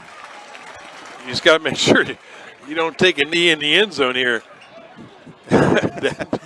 Stranger things have happened. We're at the midway point regardless. Well, you know, that's a common a lot sentiment. of times Don't do that. You see teams, that they don't have the quarterback under center, and then they get down at the end zone one end to the other, and they'll bring their quarterback under center, and time after time there'll be a bad snap because no one's used to doing that. So I hope they don't do that. I mean, if you snapped it back to the quarterback all night, well, that's what you need to do. Don't put in that under center thing and snap that ball in the end of some quarterback's finger, and the thing ends up on the ground. Well, he just needs to take the snap and take a step forward and take a knee, and that's the ball game. And all we've seen all night long from both sides, you see it more traditionally being run all the time, it seems these days. That's right. Everybody's lined up in a shotgun. That's right. There's nobody under center anymore, hardly at all. That's the victory formation. You have a guy standing on the end zone, on the end line. And there it is. Another knee. West End can't stop it. Nope. Talon Preston might have just put Philo into the victory column with that one. I think they may have to snap it one more time. I think you're right. We got 36 ticks and counting. And so they're going to place the ball now. And, yes, they'll have to run at least one more play. There's a 7-second difference. From the game clock to the play clock. You can't see the play clock, but trust us. Just got to protect it one more time, does the sophomore Preston. And he does that, puts a knee on at the 4-yard line. And that's how this one's going to come to an end on the Community Bank Game of the Week at Sam Hatfield Stadium at Philo. Philo Electrics, Dirk Lincecum, 13th year at the helm. Only had 2 losing seasons. His team was on the cusp of heading that direction with a 3-game losing streak coming in. They're back in the victory column. They're going to prove to 2-3 with a win tonight, and they're going to drop West End to 3-2. The Tornadoes' second straight loss as they try to make it back-to-back years with winning seasons under head coach Nate Brownrigg, but they'll have work to do at the end of the year. Well, we talked about in the pregame that their opponents they've beaten so far this year at West Muskingum, their records are combined 1-12. And so now they're getting into some better teams, and even a team with a 1-3 record. Philo has a long tradition of they're going to play tough. I mean, they're going to play tough. They're going to play as long as they have blood in their veins. I know these kids. I've coached against them, not this bunch, but their fathers and uncles and everybody else, and they're always a tough team. And congratulations to the Electrics tonight. And I do think that Pat Henry's hat may have turned the tide, Hank. We'll go with that one as maybe the deciding factor. Philo started strong, and they finished strong in winning tonight at home, 20-14 in the game of the week. We'll step aside for a timeout and wrap this one up. Electrics win it by 6. It is so sweet. It just makes the world a sweeter place, one chocolate at a time. Nothing but chocolate. We started in 2004. I want to not be the norm. I want to step it up. I want to be better than anything that they're used to. Lovely thing about the community bank is they know what you're kind of going through, so they are very supportive. As a business owner, the pressure of the world is on your shoulder every day. We get that support from the community bank. You don't have to be a full-time athlete to experience muscle, joint, or ligament issues. Injuries happen every day. Fortunately, the sports medicine team at Genesis is here to help. With expertise across a variety of musculoskeletal injuries and procedures, the latest technology in an office setting, and all the support of Genesis Healthcare System, we'll help you get back to whatever is most important in your life. Better begins here. Start your path to better at genesishcs.org. If you attended school in the state of Ohio, you may qualify to become a member of the Ohio Educational Credit Union. From elementary to high school, trade school through college, we're not just for teachers anymore. So come see us at the Ohio Educational Credit Union. Grandchildren say some of the cutest things. Don't miss out on any of them just because you can't hear. Call us at Norvell's for a free hearing aid consultation. Because when it comes to your grandchildren, you don't want to miss a thing. Norvell's Hearing Aid Center, we're always here for you. I've had the privilege of being here for 9+ years. Of all the graduations I've been to across all schools, it's the most festive of all, because for a lot of these young people, they didn't know if they were going to be able to graduate. So the impact to our culture and communities too then comes from the very beginning, because there is a lot of schools that aren't really adept or equipped to be able to care for and handle some of the needs that these young people bring, whereas Foxfire is. When it comes to high school football, WHIZ-TV and Finks have you covered. Catch all the action on the Friday Night Blitz. Fridays at 11 right here on WHIZ-TV. Can't catch the news? Then just log on to WHIZnews.com for the Finks High School scoreboard for a complete list of game scores and more. And when you're ready to hit the road, just click on FinksQualityAutos.com. Or for new and used Harley-Davidson motorcycles, visit FinksHD.com. Finks and WHIZ-TV, because local matters. Back here on the Community Bank Game of the Week, here on WHIZ Television, Facebook Live, Hank Alf and Doug Clifford. We saw a doozy of a game, Muskingum Valley League action tonight. Went right down to the final seconds, and we're going to go right to those highlights. And you take a look at it. Philo started strong. Here's the first of two first-quarter touchdown runs by Blake Linkus. That put Philo up 6-0. Two-pointer failed. There he goes back to work again, Doug. Oh, what a cutback. Broken tackle there. Great play by him. Great blocking up front. Two-point conversion was good. Philo up 14-0 after one. Now it's 14-7, and here goes Jake Anton with his second TD toss. That was on 4th and 15, an 18-yarder to his favorite target, Slater Sample. And Samsel, with 58 seconds left to go until the half, tied the game at 14-all at the PAT. That was early fourth. That was the first play of the fourth quarter. Talon Preston, the sophomore quarterback from 2 yards out, up by 6, and then trying to hang on. Fourth down play. Philo ends up hanging on and wins this game by 6, 20-14, Doug. And literally, it was the defense that helped catapult the Electrics to the win column tonight, stop the 3-game losing streak, and win it here at home at Sam Hatfield Stadium. And Cade Searles had the all-important play. Oh, my goodness. The defense had to step up, 4th and 2. What really is amazing, we just saw the highlight where Anton threw the touchdown pass on 4th down to Samsel, but that's not the combination they went with on the final play. And they had Cisse throw the ball to a guy who hadn't caught a ball all night. So, but Cade Searles made the play in the end zone. He didn't quit. He made a hit on the receiver, and he couldn't come down with the ball and won the game. It was quite a game. Again, Philo winning at home on their turf tonight, 20-14. Losers of 3 straight, no more. They go to 2-3 with the win. Coach Linscomb very happy, I'm sure, at the end of this one when this is all said and done. Coach Brownrigg and the Tornadoes started 3-0, now 3-2. Losers of back-to-back games, tough games to New Lexington last week. Philo this week, he can hold his head high and head high and all that, but at the end of the day, you didn't get the job done with the win, so you have to go back to the drawing board and try to get the win next week, and we will see the Tornadoes a week from now. Yeah, and, there's no silver ribbon in football. You win or you go home real unhappy. But I'm sure they'll be back. They'll play well next week, and I can't wait to see them on the field again. It'll be Maysville at West Muskingum next week, so tune in next Friday for that one as well, and the replay on Sunday. Doug, it was great to have you back in here tonight, and we got a game for the first time this year together. Let's see if we're back next week for an even week. We've only been together for weeks 1, 3, and 5. Strange as that sounds. I may take next week off. So we'll see what happens. I hope not. For Doug Clifford, I'm Hank Alfman here from Sam Hatfield Stadium, Philo High School. You saw the Community Bank Game of the Week go the way of the Philo Electrics, 20-14 over the visiting West Muskingum Tornadoes. Have a great weekend and great night, everybody. See you next week. The Community Bank High School Football Game of the Week on WHIZ-TV is presented by the Community Bank.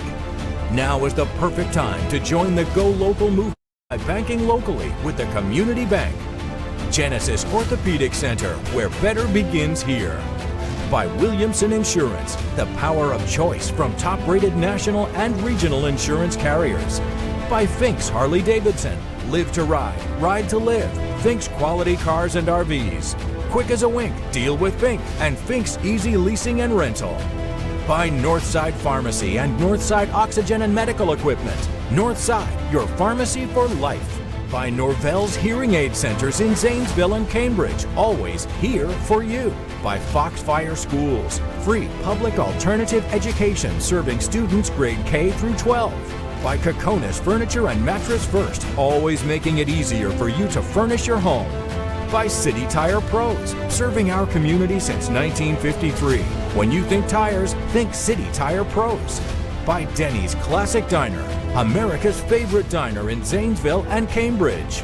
Scoreboards are provided by the Finks family of motor vehicles and services, with instant replay brought to you by the Ohio Educational Credit Union, and the halftime show presented by CA House Music.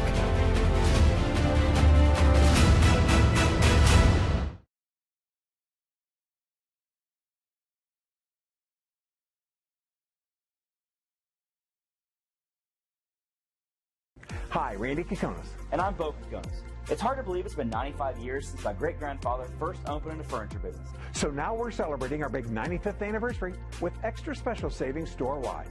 First, get a $95 Kokonas gift card just for stopping in. Second, enjoy up to 72 months of 0% financing. And third, stop in any Kokonas location and register to win over $20,000 in prizes. Come celebrate our big 95th anniversary sale at all Kokonas Furniture and Mattress First locations. When it comes to your health and well-being, everyone can use a helping hand. That's why Northside Pharmacy goes the extra mile to safeguard your health and wellness. From advice on proper use of your medications to keeping our community safe, we've got you covered. Day or night. Northside, your pharmacy for life. Buckeye Apparel is a local screen printing embroidery shop. My brother and I started in my parents' basement. We started with the apparel and then it led to our Mark of Valor, which is our motorsports themed apparel. Then it led into our locality store. As soon as I met with the community bank, I could tell that they cared about what I had going on, the projects, the business that I had going on. If you shop local, choose local, and bank local, it keeps your money back in your own pocket.